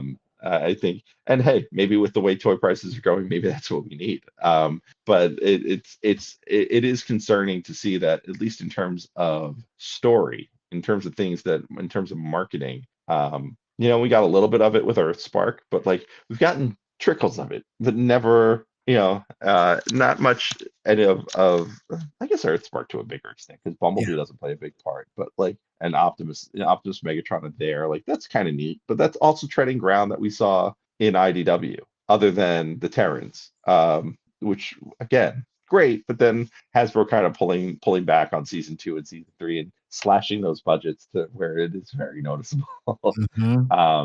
I'm sorry, I'm rambling at this point, but I think that, when we talk about the state of the fandom, like, yes, it is always a good time to be a Transformers fan. It is a very good time right now when you consider how many lines are out there, and then Hasbro licensing out Transformers to basically anyone who has, the money to do it. It does concern me that, one, we're going to hit a point, a saturation point, if we haven't already, and then two, what does that mean when we do? Because there's only going to be so many Optimus figures you can sell before someone can just hand someone an Optimus. My kid doesn't play with it anymore here. I can tell you from my own experiences with my daughter, like, I mean, we've bought her a couple of Barbies, but a lot of people are giving us Barbies because they're just universal when you hit a certain point. The other thing that is fascinating for my personal collection, and kind of some of my collecting habits have gotten really weird post Ross. Like, and like I kind of have more interest in picking up mismatched weirdos, more so than like whatever's going on in mainline. And in fact, like, I've significantly cooled on a line that really kind of like brought me into contemporary collecting, the Studio Series 86 line. It's like, I'm an 86 movie guy. This is a toy line made for me. And then you saw the returns diminishing almost immediately. Like that Cup figure is straight up not good. That Blur figure is not great. And, granted, like, I guess it's a monkey's paw situation, because Hot Rod is incredible. So, I mean, I don't want to necessarily like litigate each figure in the line, but like, I was like super into it because, oh man, I'll buy anything with the TFTM call out on the package. And, oh man, I need packaging in those colors for my collection and all that other stuff. A couple years later, the year before the 40th anniversary of the movie, I've cooled on a lot of that. I'm just like, cool. So to get some extra cassette dudes, I have to buy Perceptor again. That's great. Oh, and now he's like in a weird Target exclusive mix matched box art. Great.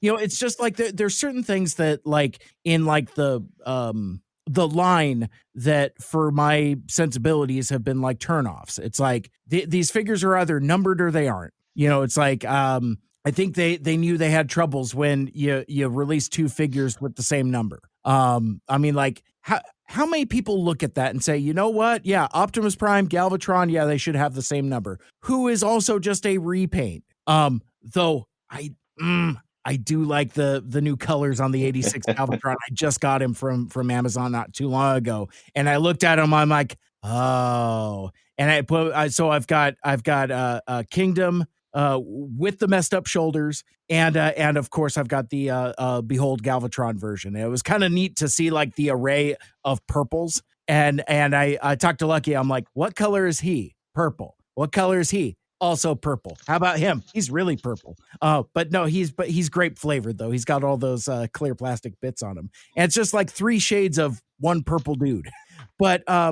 But speaking of losing the thread, it's just like, by the time you get to Constructicons, I don't care. I haven't pre-ordered any of them. I mean, maybe I'll get them on sale or something if they end up going on sale. And if not, since they're not numbered, I don't care. Like, I mean, now I don't have to stress about how I would display them. Like, do I keep them in the box? Do I put them in combined mode? What do I do? Because they're cost prohibitive to even think about getting multiples. So you can't do like, oh, well, a couple different sets or whatever. But like, I don't know. It's like that my 86 shrine has gotten so far out of control to where it's like, I don't even know what I want anymore. There are times that I almost just kind of want to like piece it off and see if I could get a couple bills for my Grimlock, that kind of thing. It's like, we had a conversation a couple years ago about like contemporary toys like not really holding value, but like every once in a while you'll get like, wait a sec, why is Grimlock $200 on the aftermarket? That doesn't make any sense. But anyway, like I've just like, I don't know if it's shifting interests, changing tastes, but like this it just doesn't get my blood up the way it used to. And I think it's because it's a lot of like uninspired redecos and a lot of repacks, and yet still we found a way to not do Cyclonus in Studio Series packaging at a time where that figure is yellowing in a lot of people's collections. I've been very blessed. Mine is just fine, but checking mine now. But there are some that look like he's smoking cigarettes with Cyberverse RC. Like there are some that are like really bad. Yeah, speaking of my Cyberverse RC, it's funny because it's right here. It's like the one figure that's in arm's reach. She's holding up. Yeah. She might be yellowing a little. I don't know, but she's whereas not. Like Vice Grips looks like she's been dipped in coffee. Like, but anyway, like it just feels like it's diminishing returns. Like, I mean, I feel like if the leaks and the listings are to be believed, we're going to get a Studio Series 86 leader class Soundwave, and I get the feeling by the time that comes around, I don't know if I'm even going to care. And I'm like, that's cool. I got a bunch of other Soundwaves. It's like, oh, let me guess.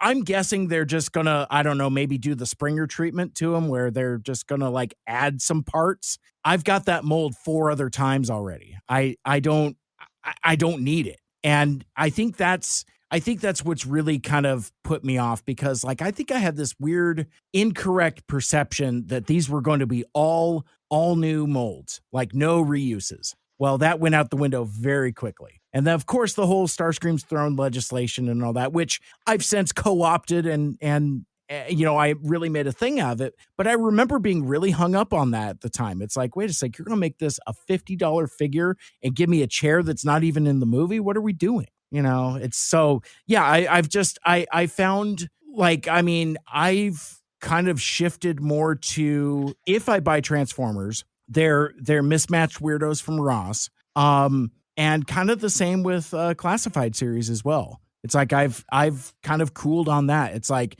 I can't remember the last time I bought a Classified series figure for retail. Like there hasn't been a figure that's come along where I'm like, I have to have that. Like, whereas the animated figures in Legacy, I did pay full price for all of those, because it's like, I like that Optimus, and Bumblebee is fine. But like when pre-orders opened for Wasp, I had to have it. And I'm glad I do, because that figure is sweet. Like the colors are so perfect. It is. I mean, I still stand by that. Like that mold was always meant to be Wasp, and they're just like, well, can we make him Bumblebee also? Because it's just like, I don't know, like his proportions, it looks like what Fugitive Waspinator ought to be. Love that figure, but outside of that, nothing really excites me. And that's a weird spot from where I've been, I don't know, for the last 3 to 5 years. And I don't know what they could put out that would get me excited again. It's certainly not Soundwave. I mean, like I'm kind of lukewarm on this Megatron. It's fine. And I'm not saying he needs to be a gun. I could care less about that, because all the people that are hung up on 86 Megatron being a tank and not a gun, it's just like, it's not like you're going to display him in alt mode anyway. It's funny. I wish they had done one of two things on him. One, make him like a unremarkable spaceship like Siege Soundwave, where I mean he's barely a lamppost, that kind of thing. Or you you give him a pistol grip and he's skybound Megatron, which I mean, you want to talk about like writing for the memes, and that's what it is. It's like, they knew what they were doing when they showed what Megatron's gun mode looks like in Skybound. So it's like, well, there you go. There's your Studio Series 86 figure. Fixed it for you. But yeah, but even then, like, you can't make him small enough to fit in somebody's hand. So, right. So like, just make that an accessory. The last time they made a Megatron that turned into a gun was this guy. Oh, what is that? So this is from the Reveal the Shield line, which came out in 2011. Oh. They brought back rub cymbals, and this is a Legends class figure that turns into a tiny little pistol with a pink safety cap on the end. So like, that's really the only, and I don't even think now they could get away with doing this, because this is super tiny. Like, that's what you're going to get. Like, if you wanted Megatron as a gun, you would want him to be small enough for other characters to hold. To have a leader class figure that is also the size of a gun, that is a leader class sized gun, makes no sense. The original toy was a role-playing toy. It was meant to be the size of a gun because it was meant for kids to pretend they had a gun, which, when we talk about, TM the times, that's just not something that's going to be, something you can really do. So here, this is the gun. Oh my gosh. Wow.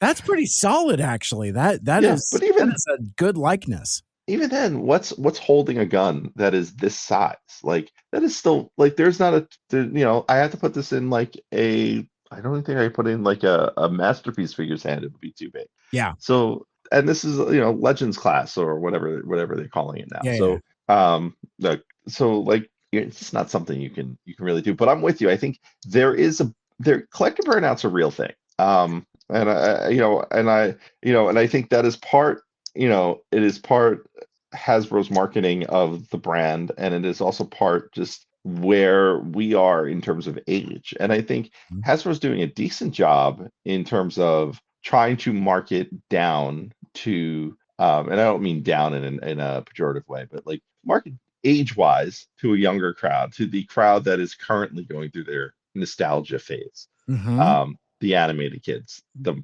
Transformers Prime kids, like people who grew up with those, and then also Studio Series non 86, which doesn't seem to be getting the love it wants. I think, I don't want to say blame the fandom, but I feel like there's a little bit of blame to go towards the way we cover. And I say that we as the royal we in terms of like Transformers podcasters.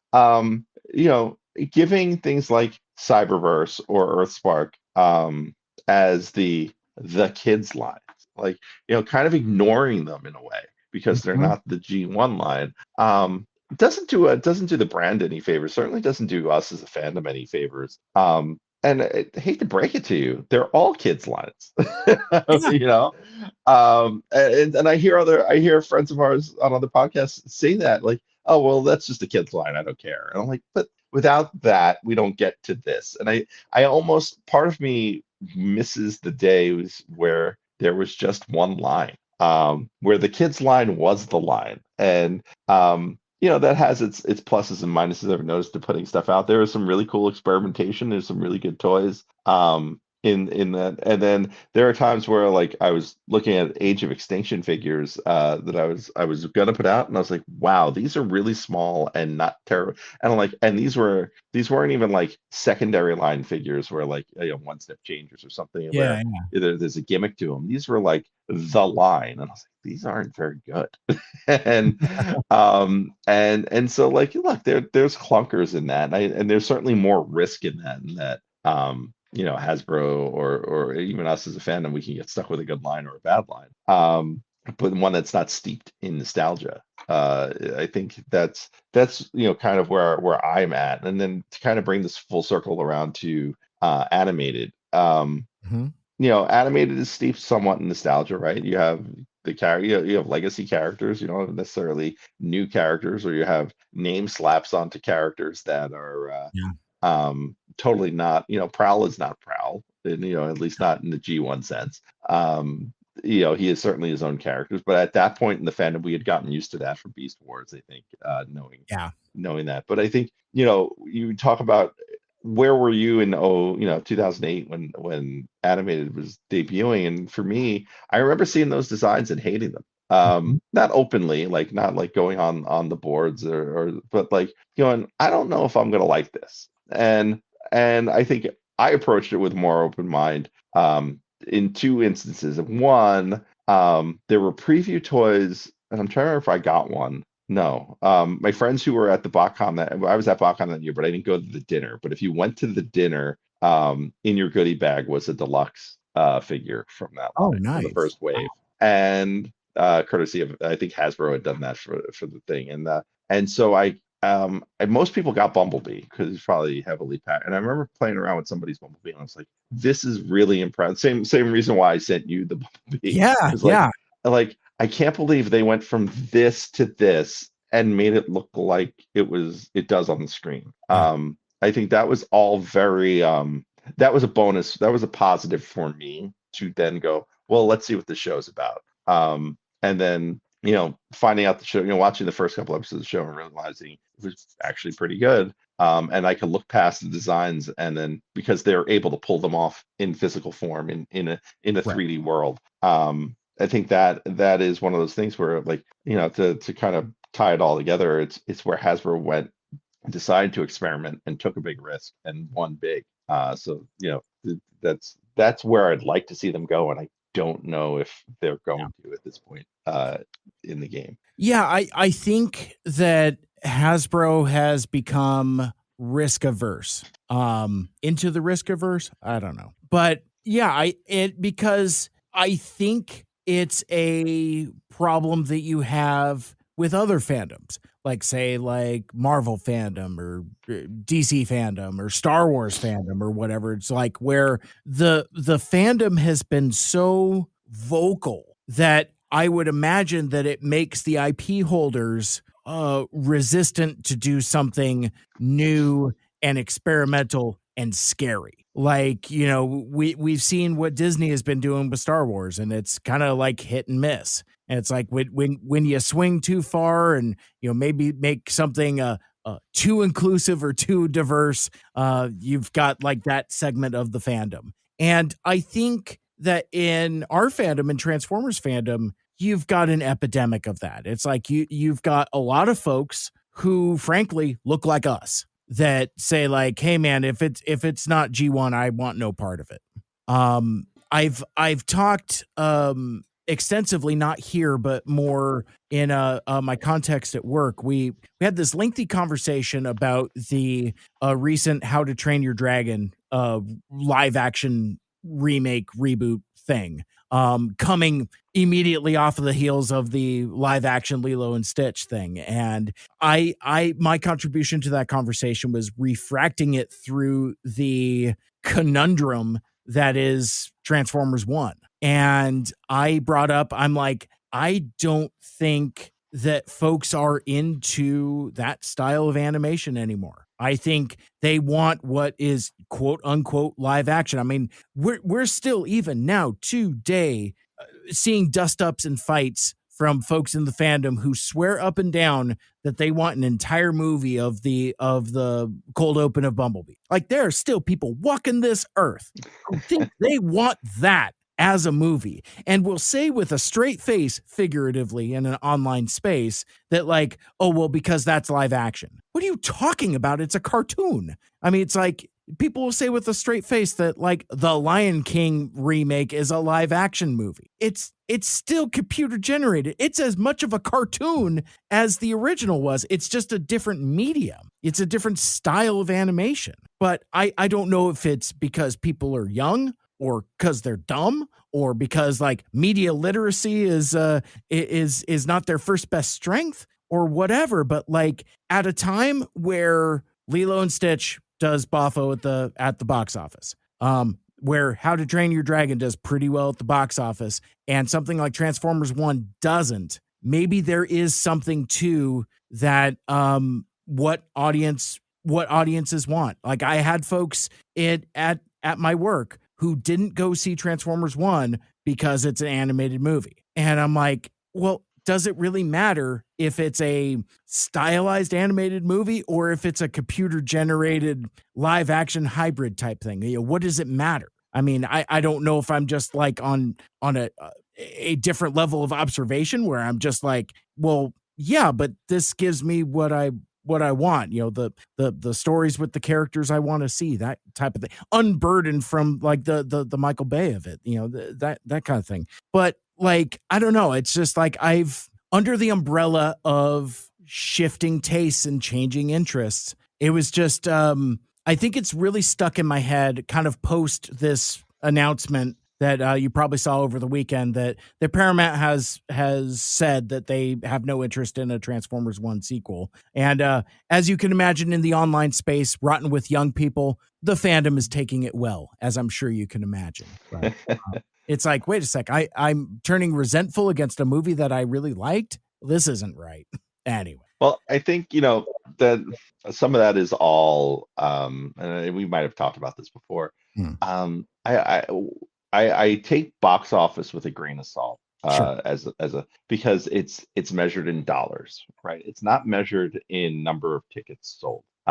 So you start looking historically at, like, you know, you go back to the 70s and 80s, you know, movies ran for longer, they sold more tickets, they had more butts in seats, tickets were cheaper. So it's very rare that you see like those numbers adjusted to be comparative. So, Yeah. you know, hearing something is number one at the box office now also doesn't really hold a lot of weight, because not a lot people don't go to the movies like people used to go to. So Transformers 1 sat in a weird space, because it was I felt like it was aimed too high in terms of age. I didn't feel comfortable bringing my daughter to it. And I saw it. I saw it before it came out. I got to go to a press screening, and I was like, maybe I'll take her to see it. And I ended up taking my wife to see it, because like, let's go. I'm like, it was really good. You'll like it. Let's go see it together and see if it's worthwhile to take it, because I'll see it 3 times. I don't care. Sure. And we both walked out there like, I think this might be too scary for her. It might be over her head. It's a little violent. And so when you get to those movies like Lilo and Stitch, like, you know, we took my daughter to her first movie. It was the live action Snow White, because we know it's safe. It's got enough to it where it will be an enjoyable ride. She'll be a little scared. She'll have the feeling of going to a movie, and we won't be doing permanent damage to her. We're not initializing trauma to her, right? So, you know, Transformers 1 suffers from sitting in an age range where kids are more likely to, you know, at 10, 11, 12, just wait for it to come on streaming. Or watch clips of it online and piece it together, you know, on their own. Like, I just don't think, that's one part of it. I don't think, you know, Paramount realizes that, like, you can't market it to adults, like you said, because they don't want to go see an animated movie. That they marketed it poorly, which we all know. Because like that first trailer kind of sunk the ship for a lot of people. Sure. And then I think the other thing, you know, that kind of gets buried in all of this was the announcement from a few months ago of Hasbro was not funding any movies about their IP. So what does that mean in real world sense. It doesn't mean Hasbro's not going to take somebody's money for a license to make a movie about their IP. It just means they're not sinking their own money into the production. So with Transformers One, for instance, they put some, Hasbro and Paramount worked out a deal somewhere where, Hasbro put money into the creation of that film. Yeah. Now on the idea of being a sequel, Hasbro's already said we're not putting money into it. You want to make it? We can figure out a way to make it. But Paramount's like, no, we're not going to make it.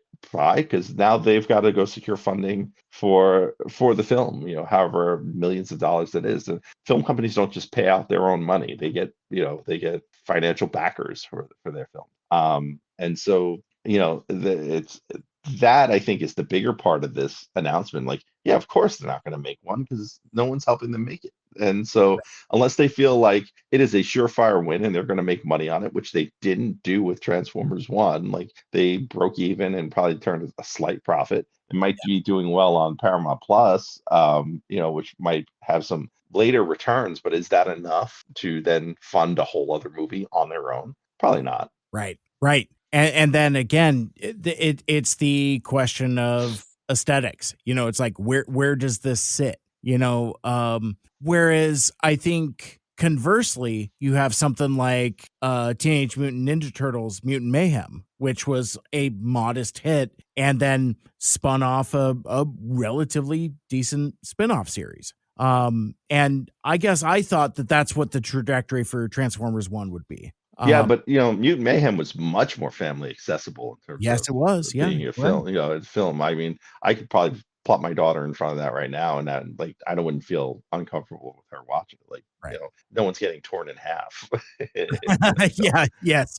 Well, and it's interesting because I saw an article, I think it was in Variety the other day, talking about how PG is now like the go-to rating because that's where these live action remakes are sitting. And I don't remember. I think I was trying to figure this out at the time. I think Transformers One is actually PG-13 if I'm not mistaken, or if it isn't, it should be. I'm pretty sure it's PG-13. Yeah, Transformers 1, 2024 film, PG. Dude, that's torn in half. You know why? Because he's a robot. I mean, that's if it's a human, that's an R rating. It's just yes. But yeah, it is just kind of interesting, and I of course look at all of this through the lens of the '86 movie. And it's like, the '86 movie, it's like you throw in some more mature language, some more intense subject matter, and some celebrity voice casting. Like I've talked at length, and I don't mean to relitigate this now, but it's like I landed on the kind of duality and sameness of Transformers the movie and Transformers One. I feel like they're of a kind. And also with not, it's like somehow they've made the same mistake twice. Because Transformers the movie, not successful for a lot of those reasons. And it's, man, how do you do that again? It's amazing. I haven't thought about it like this from that perspective for months. But it's just wait a damn minute. They made all the same mistakes again. Wow. Blown my own mind on the live stream here. Does make you wonder if it's by design, because that means Transformers One will resonate for 4 decades and become a cult classic, which it certainly has all the right markings for being something like that. Yeah.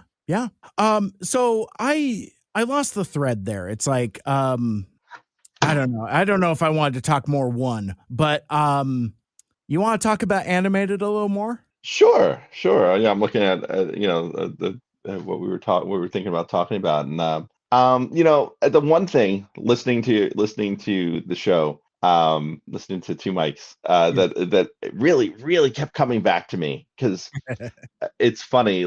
If you were to ask me my favorite animated episode, I don't have one. Okay. I've watched that show once, front to back. I've watched it. I watched it when it aired.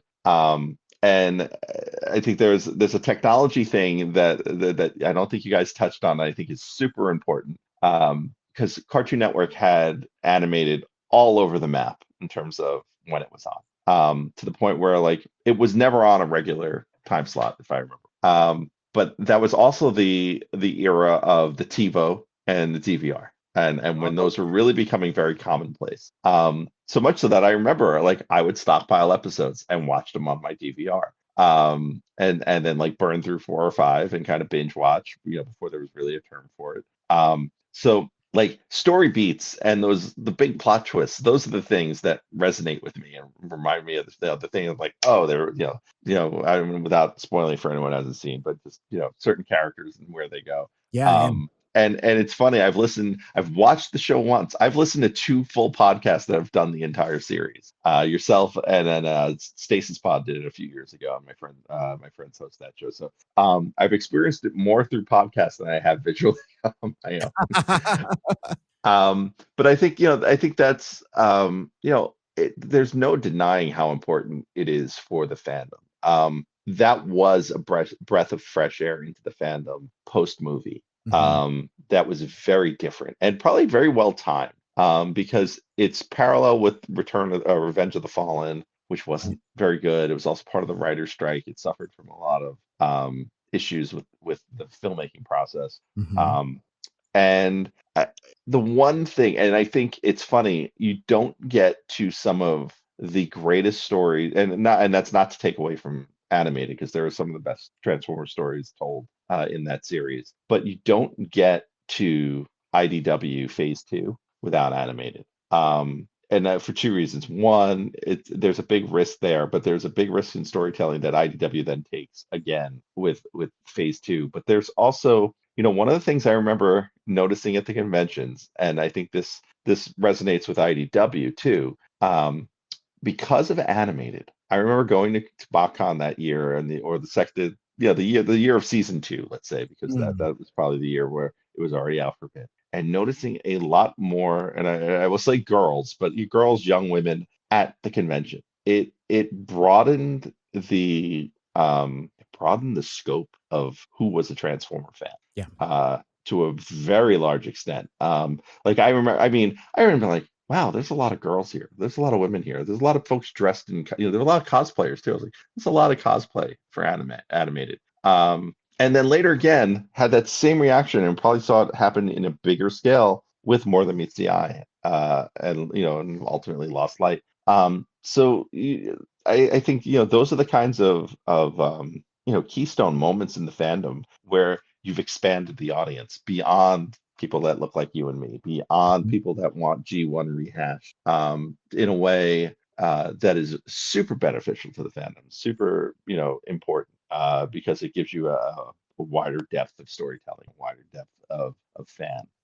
So animated's impact isn't just the plot twists. It isn't just the things, the Game of Thrones moments, in a way where, not for nothing, a plot twist in that show, Game of Thrones. When did Game of Thrones debut? I mean, like the books are from the 90s, but like, I'm trying to remember when that first season came out in. It was after animated was done, so never mind. But like animated is almost even the precursor to that in terms of, and not that shows don't drop plot twists, but like I always say Game of Thrones changed TV in a way after that first season, because everyone had to have a plot twist next. There were shows that were irreversibly damaged because of Game of Thrones.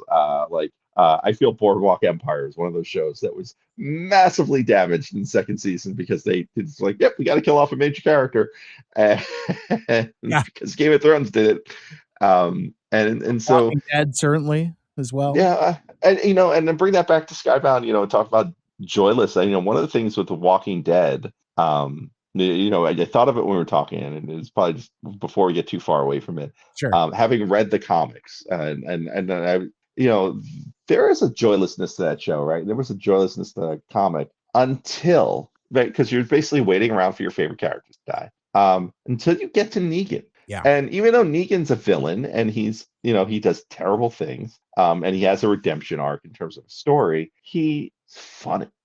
Like, it's dark humor, but he's funny. And it brings something to that, to that story and to that book. Like what is this guy going to say next? And I think, maybe it's a Skybound thing, but like, you're not seeing that in Daniel Warren Johnson's book. Like when you talk about joyless, there isn't even dark humor in a way where you're like, oh, that's messed up, but that's funny. Right. Anyway, so back to animated. So yeah, I mean, it is not my favorite series, and it's not that I don't like it. It's just there's ones that I have more of an emotional attachment to, but Sure. there's no denying it is one of the best Transformers series of all. Gotcha. Uh, Game of Thrones, by the way, 2011. 2011. Okay. Only 2 years away from the end of animated. So yeah, that's kind of in that zeitgeist, I suppose. So you talked about so it hypothetically, because I mean, obviously you said you don't have a favorite episode, but if you had Doc Brown's DeLorean time machine and you had the opportunity to join the titular two mics for an episode, what would you join us for? Oh boy. Now you have the advantage of having listened to the episodes also. Yeah.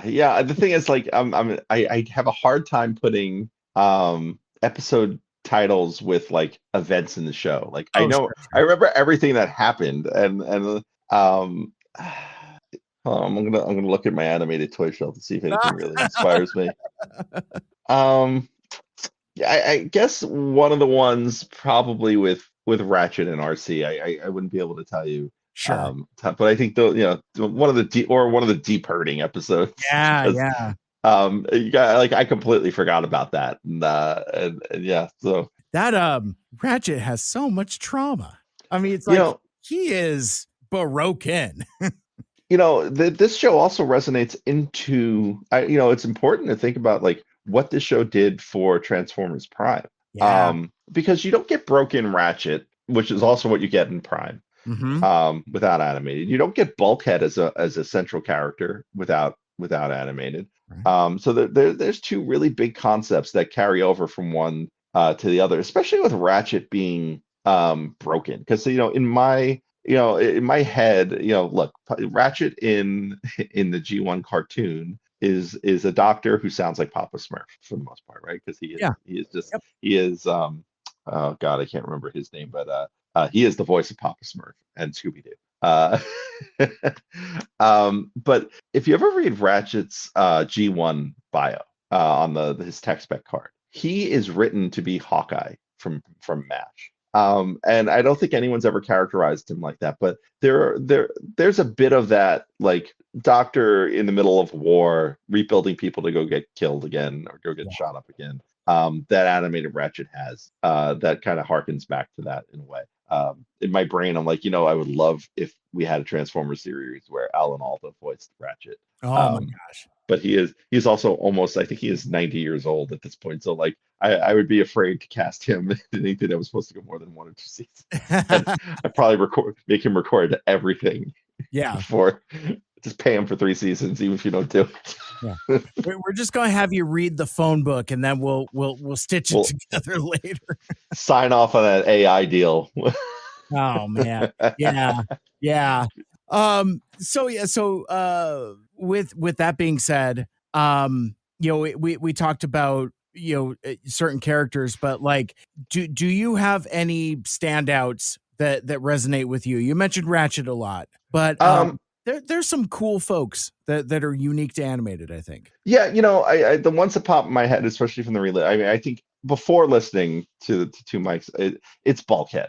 I think the clumsy, tortured artist who also smashes things is a neat concept. And plus, having Dauber from Coach voice him is always a nice touch.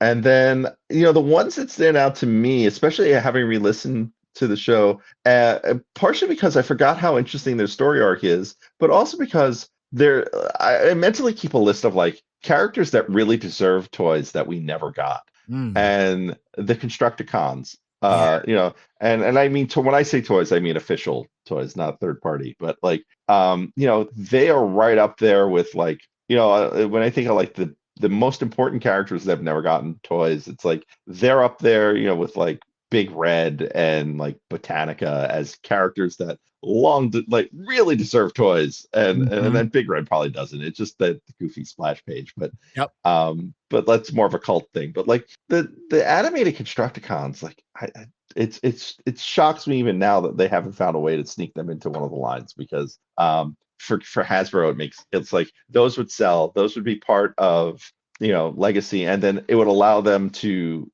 reuse get two names back when they're not doing Devastator in a year or two. Like, Right. Well, I mean, give me Dirt Boss in that legacy aesthetic, kind of like, because like, you almost use Gnaw as an example. Like he's a stubby little grump.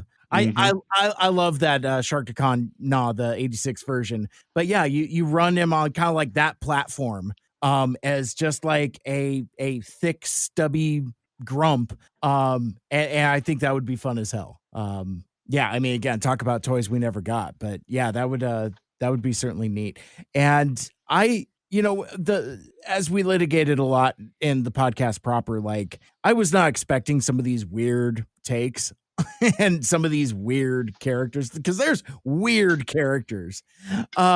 So I gotta ask, is like, being as a wide fan of the franchise, how do you feel about the human supervillains in TFA? Because they seem to be the most polarizing characters of all. I love the idea. I think it's important that you have a rogues gallery that isn't just Starscream and Megatron. And to say it's polarizing seems silly, because like if you historically look at Transformers, right? Like you have in G1 the comic, Bob Budiansky did so many human-centric stories where either human was a villain or a key portion of the story, and that human was not necessarily Sparkplug or Buster Witwicky. That it became almost something they did every other issue. And then even G1 in the cartoon, like some of the more interesting, tales, was it the Games Master? Oh, no, I'm confusing that with G.I. Joe. The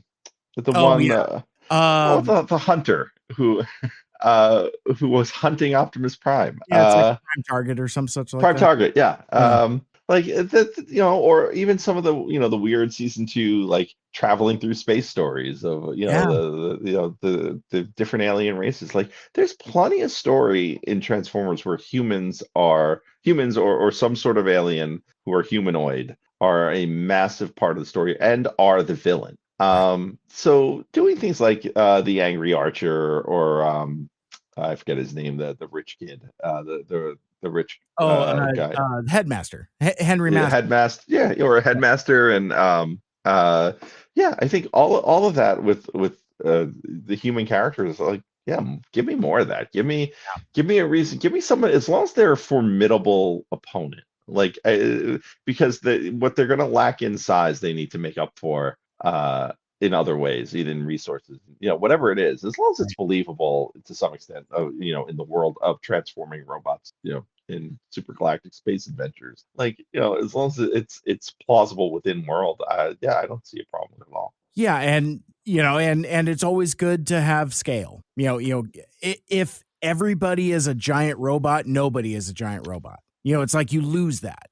And that's one of my weird criticisms of season 3, because like all the human supervillains just get jettisoned, and it's and I think the show kind of suffers for it a little bit. It loses a bit of the zaniness that the first 2 seasons had, which is really what kind of appealed to me. It's like, we can balance like these deathly serious stories with like, oh, we're just fighting a guy that runs real fast. Okay, you gotta Aaron Archer, actual Aaron Archer with like a bow and arrow and stuff. It's just crazy silly stuff that that really resonated with me very quickly. But so one of the questions that I asked our panel, which that we've already, full disclosure, if you're still hanging out on the live stream, we've already recorded our panel episode, and it is coming in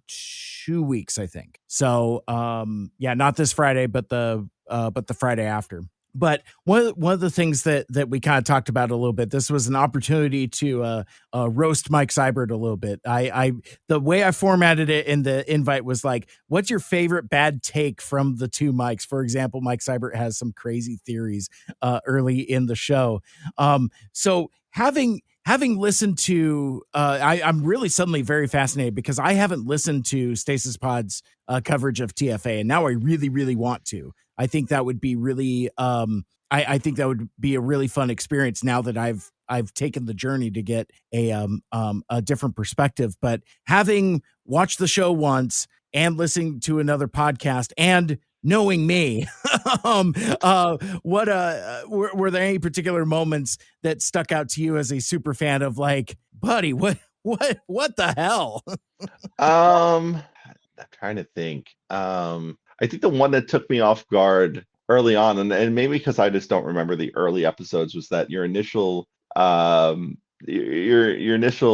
take on Prowl is Prowl's a dick. Yeah. And I didn't know if I got that from the beginning of the show. I always felt like Prowl was just kind of more mysterious Mm. than actually, being a jerk or anything, or being kind of having sort of any sort of ill intent. Yeah. So I think that was the one. That was the only one. And I don't know if there's like a not all Prowls like kind of sticker for. Yes. Yes. But yeah, no, and it was interesting because like I like that perspective you've just added of mysterious, because like the intersection of those is aloof. Mhm. Prowl is aloof, but like you can read it as mysterious or you can take it as being a jerk. I like that it's like branches from the same tree. That kind of thing. I just kind of landed on, I'm like, this guy's a jerk. And one of the more iconic things, and it, spoiler alert for the end of the show, it ends up very much coming to pass. I'm like, hey, Michael Andrews, why is this guy a jerk? Well, so he can not be a jerk later. And he retains his arrogance of his abilities, but like for the most part, through the journey that we go with this guy, he learns a great deal of humility, and he is a different person than the guy that we meet in the first episode. By the time we find him at the end, which I found incredibly satisfying. Like the character work this show does is pretty incredible for most of the characters. Yeah, and we get. I think they don't abandon. I don't want to call it cartoonishness of it, but Yeah. I guess there is some of that. But like characters like Lugnut and Blitzwing, like they're just super entertaining. Yes. Or how Blitzwing is essentially Manny Faces, but just crazy. Yeah. Um, Same gimmick too. yeah. Yeah. Awesome. So with that, so we're at about 2.5 hours in the live stream. It is very late on the East Coast there, but is there any of the other stuff that we talked about? Like we exchanged like lists of like TVs and movies and anything else. Is there anything you want to blitz through while we're here together before we turn into pumpkins? Yeah, real quick, I think it's funny because we meant to talk about content like that we weren't, and we talked mostly about Transformers, so there might be a Yeah. whole other episode here. I've had a chance since I'm on vacation to catch up on some shows and movies and things, and I've been really working on that. And the two movies I just watched, I think they're kind of, I guess they're not terribly old, right? So they're probably maybe 6 months at this point. Yeah. Were Venom: The Last Dance and Kraven the Hunter, and Kraven popped in my head because it's Kraven's based on the story that same Transformers episode is based on. Yep. And my hot takes on both of these. I like the Venom series. I don't necessarily remember anything much about the Sure. Venom series. Like they're not memorable movies, except that I really like Tom Hardy as Venom. And not necessarily Tom Hardy as Eddie Brock. I like Venom is entertaining, like the character and the way he's voiced and played for laughs in a lot of ways. The one thing, and I got it out of both these movies, and maybe this is the problem with Sony Spider-Man movies that we will now no longer have, right? Right. Is that they introduce a lot.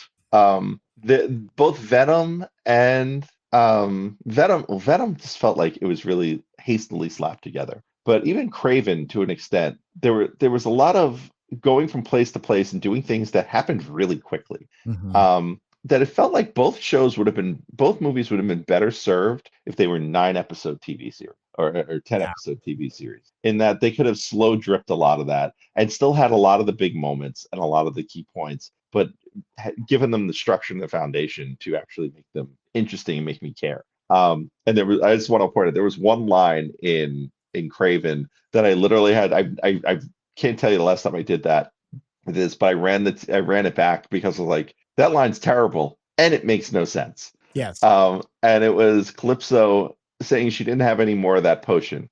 Because Craven asked her if she has more of the potion. She goes, no, something that her grandmother had made it. And she goes, no, she died shortly after her, and I didn't see her much since. And like, that's the line. And I'm like, yeah, I don't think you would see her much since.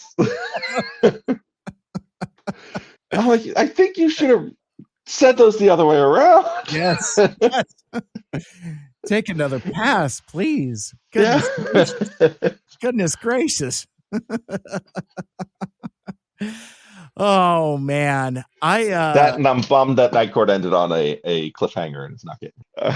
Yeah, how about that? That is really have you made it there yet in your? Yeah, I literally just before I came on, I had dinner and I watched the last 2 episodes, so I'm 100% caught up. Because I was almost to the point, I'm like, stop at the second to the last one and don't even bother with the last one because it'll almost make you more frustrated. It makes me mad only because, well, there were 2 things that I didn't like about for the most part, season was enjoyable. I feel like there was something in every episode that actually made me laugh out loud. Like, I'm watching it by myself. I don't really necessarily, like when you watch sitcoms by yourself, I don't feel like you know, it's hard to get a laugh if you're not with other people. Right.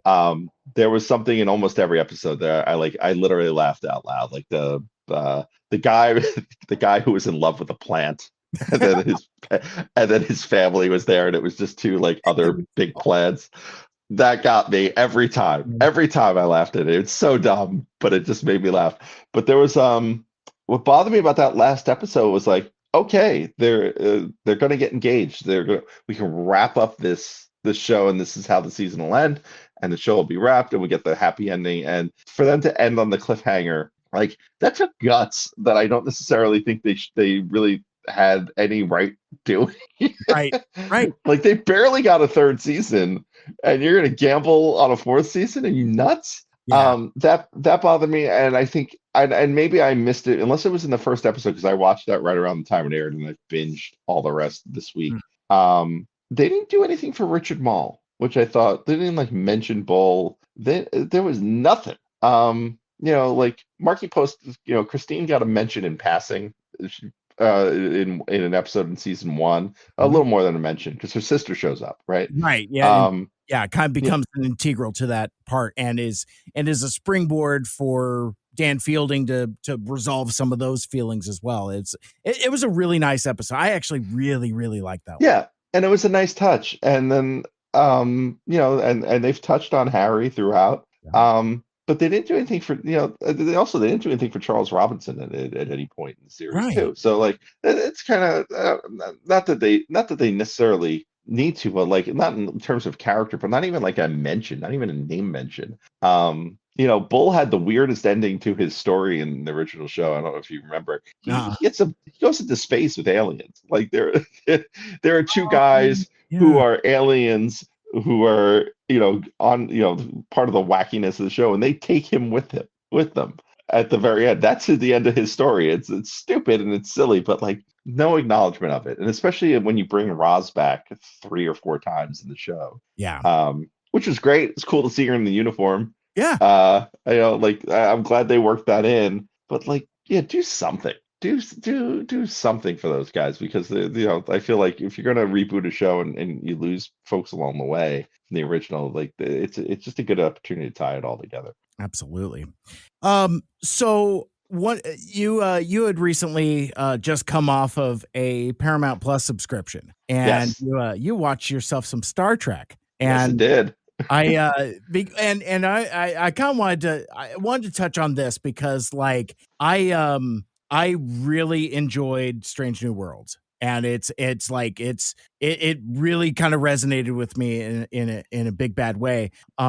If anybody has like seen any like photos of me on the internet, I'm pushing my hair up a little higher and all that other stuff. So it's kind of had that effect on me. But like being kind of like having a I don't know. Is it fair to say you have a on again, off again relationship with Trek? Like I recall you not being like super into it, but like into it enough to hang. Yeah, I am slightly above a casual fan. I am like I don't retain a lot of it. I think this is the thing. Like I will watch it and I will enjoy it, and then I will forget for the most part what happened. So like I don't have a deep-seated emotional connection to it, but it was like Trek has always been well, here's the thing. I have this weird relation to Trek in that I've never watched the original series. I've seen a couple episodes, but I've never done the watch through because it used to be on late at night in New York. Like so in New York on what eventually became the WB station there, WPIX. It was the channel that had all the syndication shows, and they ran at certain times. And if Trek was on, I was up too late. Because the news went from 10 to 11. 11 o'clock was the honeymooners, and then Trek would probably come on 11:30 or 12. And so I was usually allowed to watch the honeymooners, and then and then Trek also just bored me to a lot. I think I was just too young to like grasp it, and it didn't really stand out to me. But one of the first movies I ever went to was The Search for Spock because I like the pointy ears. And like I don't remember much about the movie, but I remember my uncle taking me. Fast forward to my teenage years, Next Generation, and then also DS9 became my guilty pleasures in high school. Didn't watch them, so I don't know what night they aired. I think they aired on Saturdays. But I would watch them Sunday. So Sunday on, I think it was channel 9, so it was WWOR. They would rerun the episodes from the week before on the Sunday after the new episode. So the new episode aired Saturday, but the old episode would air Sunday. So I was always a week behind. But I remember really getting into it when DS9 started getting really good.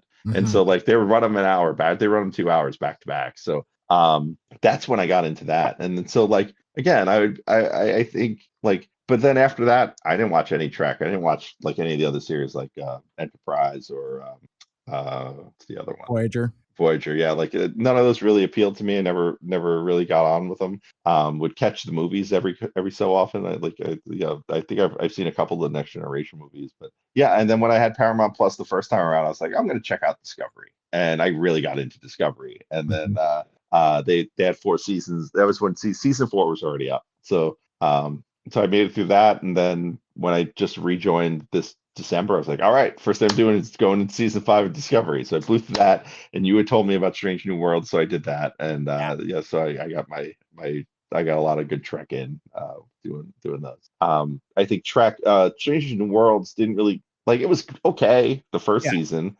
Then you get towards the end of the first season, it started getting really good, and then that second season was really just really good. I think them taking some really big chances with the storytelling and then kind of varying it up from episode to episode. I think what really got me, and this was later in the season, is you go from that one episode with the Klingon War, and that is a really intense episode. You talk about deep hurting. Yeah, I mean that's Ratchet right there, basically. Yeah, and then you go from that to the Lower Decks crossover. Yeah. On the next episode, you're like, what the hell just happened? Yep. And or was that the next one? Yeah, it was the musical. Whichever it was, and then the musical episode was great. So I love that. One, they found ways to do really quirky things, but also make them work in context of in context. Like doing the Strange New Worlds crossover and having the voice actors play themselves as real people is just such a smart idea, and then making that work, and then the musical episode having it basically be Carnage in C minor, Still worked great. And so shows really impressed me on the back end. Yeah. And a shocking amount of plot in those seeming gimmick episodes. It's like, oh, you could just skip the musical episode. Oh, you could just skip the cartoon crossover. No, friend. No, you can't. No, friend. There's a lot of plot. A lot of Well, plot. and there's a lot of, the musical episode is when the nurse and Spock like break up ultimately, right? Like, so Yeah, like that's like the whole outcome of that. yeah, like you can't skip that episode. Right. Right. Yeah, it's nuts. Good stuff. So what did I have here? I've seen way too many movies to want to talk about, but I did want to read this line from our chat because this cracked me up too much. So I get a lot of press screening, so I go to the movies more than I would have otherwise. But like, you had mentioned we could talk about how I've never seen a John Wick or a Mission Impossible (parentheses) or Fast and Furious. I just think it's funny that some of these movies that like I talk about so freely and opening on any of my podcasts that like, yeah, just blind spots cracks me up. Yeah. Yeah, and those aren't even ones like I don't watch because they're it's funny because there are movies in that like everyone has seen that I have not seen, and they're like Jaws. I've never seen Jaws. It makes people mad that I haven't seen Jaws. Sure. So now I enjoy making people mad I haven't seen Jaws than actually than any enjoyment I will get of ever seeing the film. That was the same for a long time with A Christmas Story, which I did not see, I think, until probably the first Christmas I was married. And my wife made me watch it because I was like, but I really like having never seen this movie because it really just aggravates people. So yeah, I've never, but it's not for any other reason. But like now they're on my list. I keep this massive list of things I want to catch up with, and the Mission Impossible. I should probably put the John Wick movies on there too. But the Mission Impossible movies, the Fast and Furious. I feel like I would get something out of watching them all in sequence and kind of doing like a massive run through of either one, really. Yeah, interesting. It's like I remember that. In fact, actually, it's still the name of our group chat to this day. So me and Greg Tansley from Unfunny Nerd Tangent and Caleb from Autopod Decepticast, we did a couple podcasts a million years ago. It's like we talked about the Road Warrior and like, how it's like, the hero with 1,000 faces trope. And like, we really like got like real deep and philosophical on that. And from there, what was it? Oh, Greg had me on to talk about Big Trouble in Little China because I had said that I had not seen it. So I watched it specifically for that podcast. And so after that, it was like, well, let's just do movie blind spots. So even now to this day, like our Facebook chat is called Movie Blind Spots. We have not talked about movie blind spots in years, but it's just funny, like, thinking about like that conceptually as like, I think blind spots happen because media happens at a certain time. And sometimes that window closes. Like for example, Jaws for you, like that there was probably a time earlier in your life where you could have seen it. And for whatever reason, it just didn't. And then it would be weird to just like say, I'm just going to watch Jaws. You don't just watch Jaws. You know what I mean? It's like, you're not just going to like get off this call with me and then fire it up and just watch it. It's not that kind of movie. So you almost need like a mechanism to get into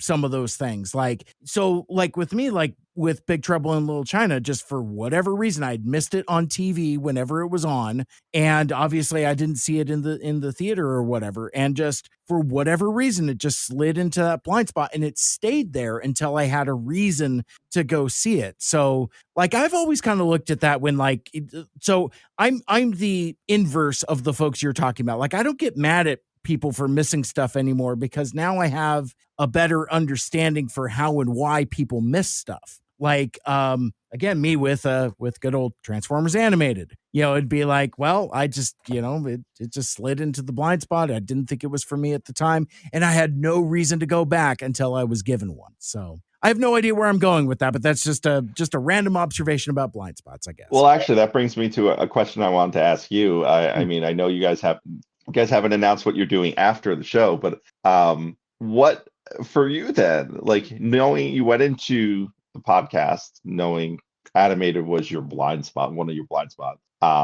What is the next Transformers series that is a blind spot for you that you want to go watch? Well, and I think those are almost two separate questions because, like, here's the thing: I haven't watched Prime all the way through. I've seen a smattering of episodes, and I think it was because like whatever cable package we had didn't include the hub, so it was just like it just disappeared into that blind spot. And again, I never went back for it. Caught a handful of episodes here and there. Shrug, it's fine. But like, I don't feel drawn to it. Like, I don't feel like I've truly missed it, that kind of thing. Like, I would be more interested in like Beast Machines or like something weird that like I haven't, had that same experience with.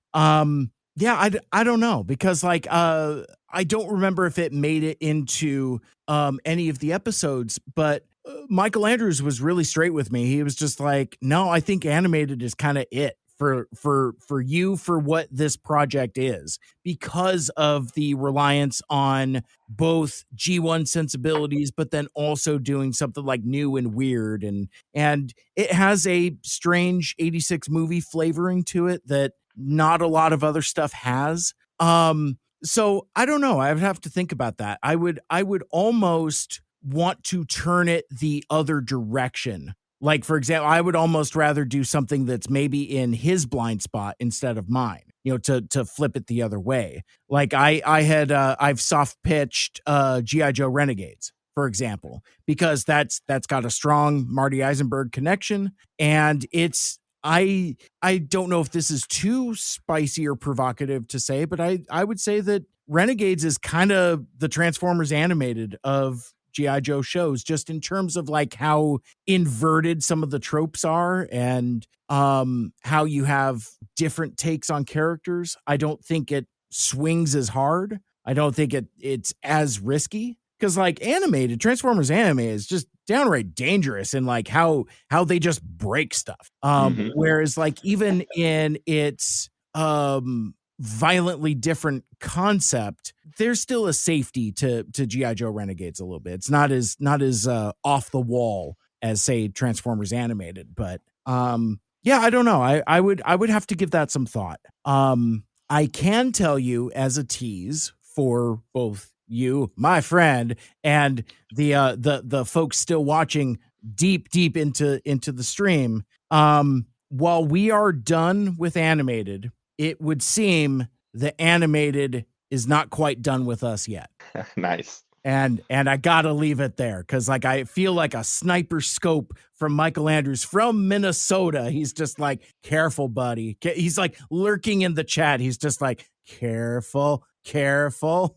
But yeah, we are about to embark on some dark black highway of an indeterminate future. So, and again, I'll leave it at there for now. But awesome. If this was the end credits of a Marvel movie, it would be like the two mics will return, that kind of thing. So let me ask you, it's funny because I do my podcast. I do Transformers University in part as a service to myself to go through my blind spots.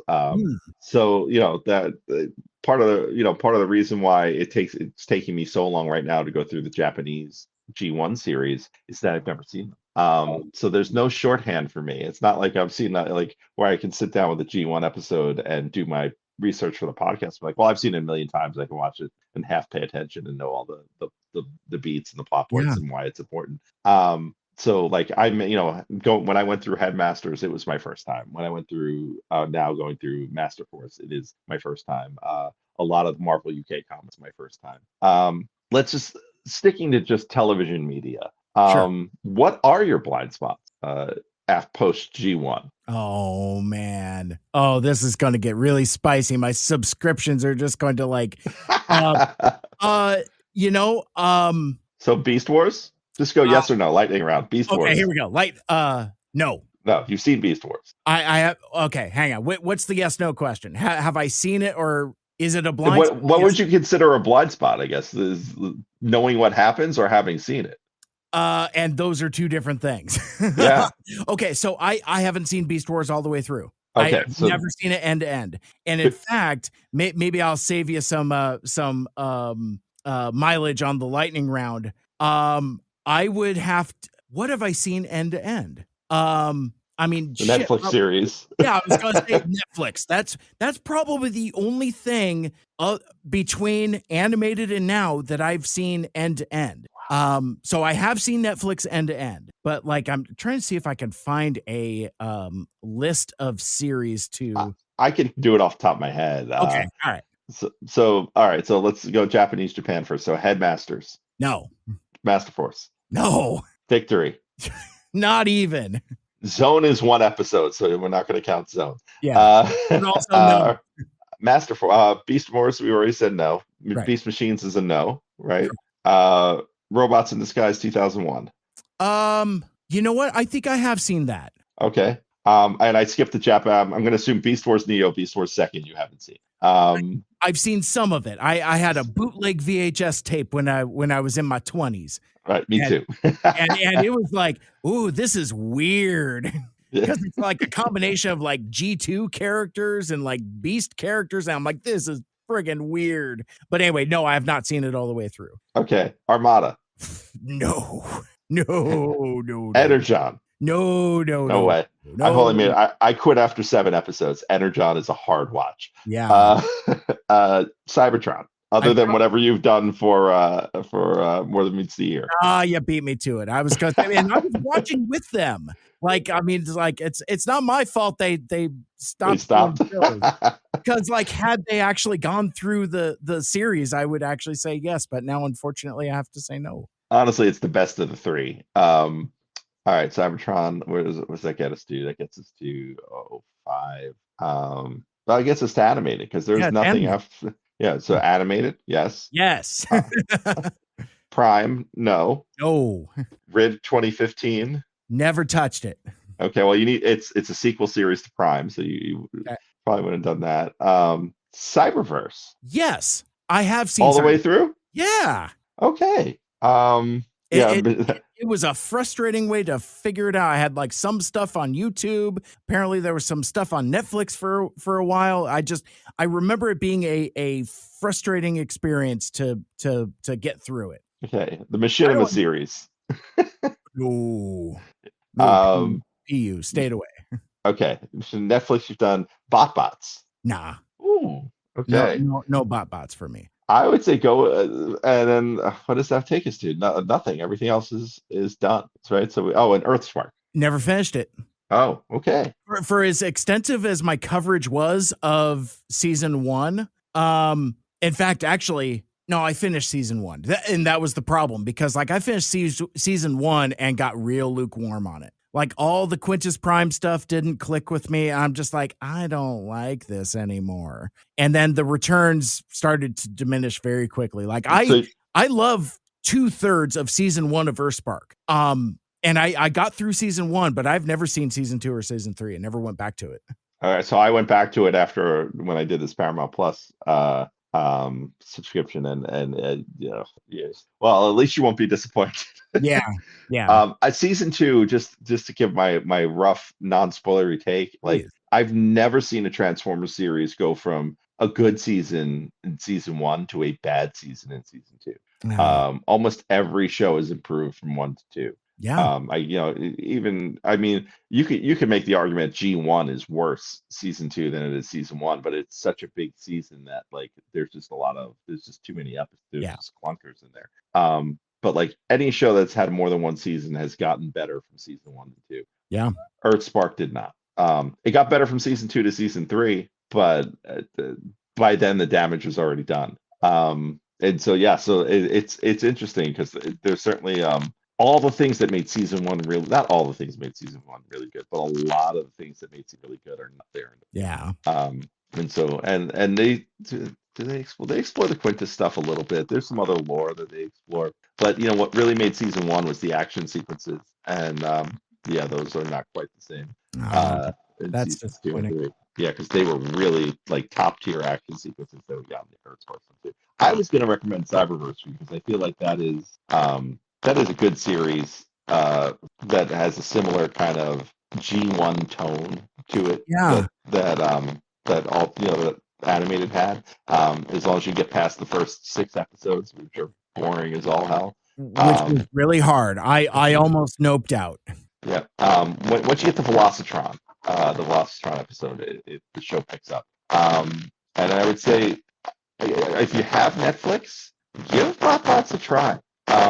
It's got that same quirkiness that animated had. That is just weird and silly enough. And note that it is not an epic adventure. It is kids cartoon, but it does a lot of things right. I love it. I love it. Well, and then I remember kind of kicking myself a little bit for missing it at the time, because like I think it was my Netflix subscription had lapsed at that point. But I remember that nerd rapper Word Burglar is in it, and he plays a character called Starscope in that, and I'm just like, oh, I should check it out for that, and I never did.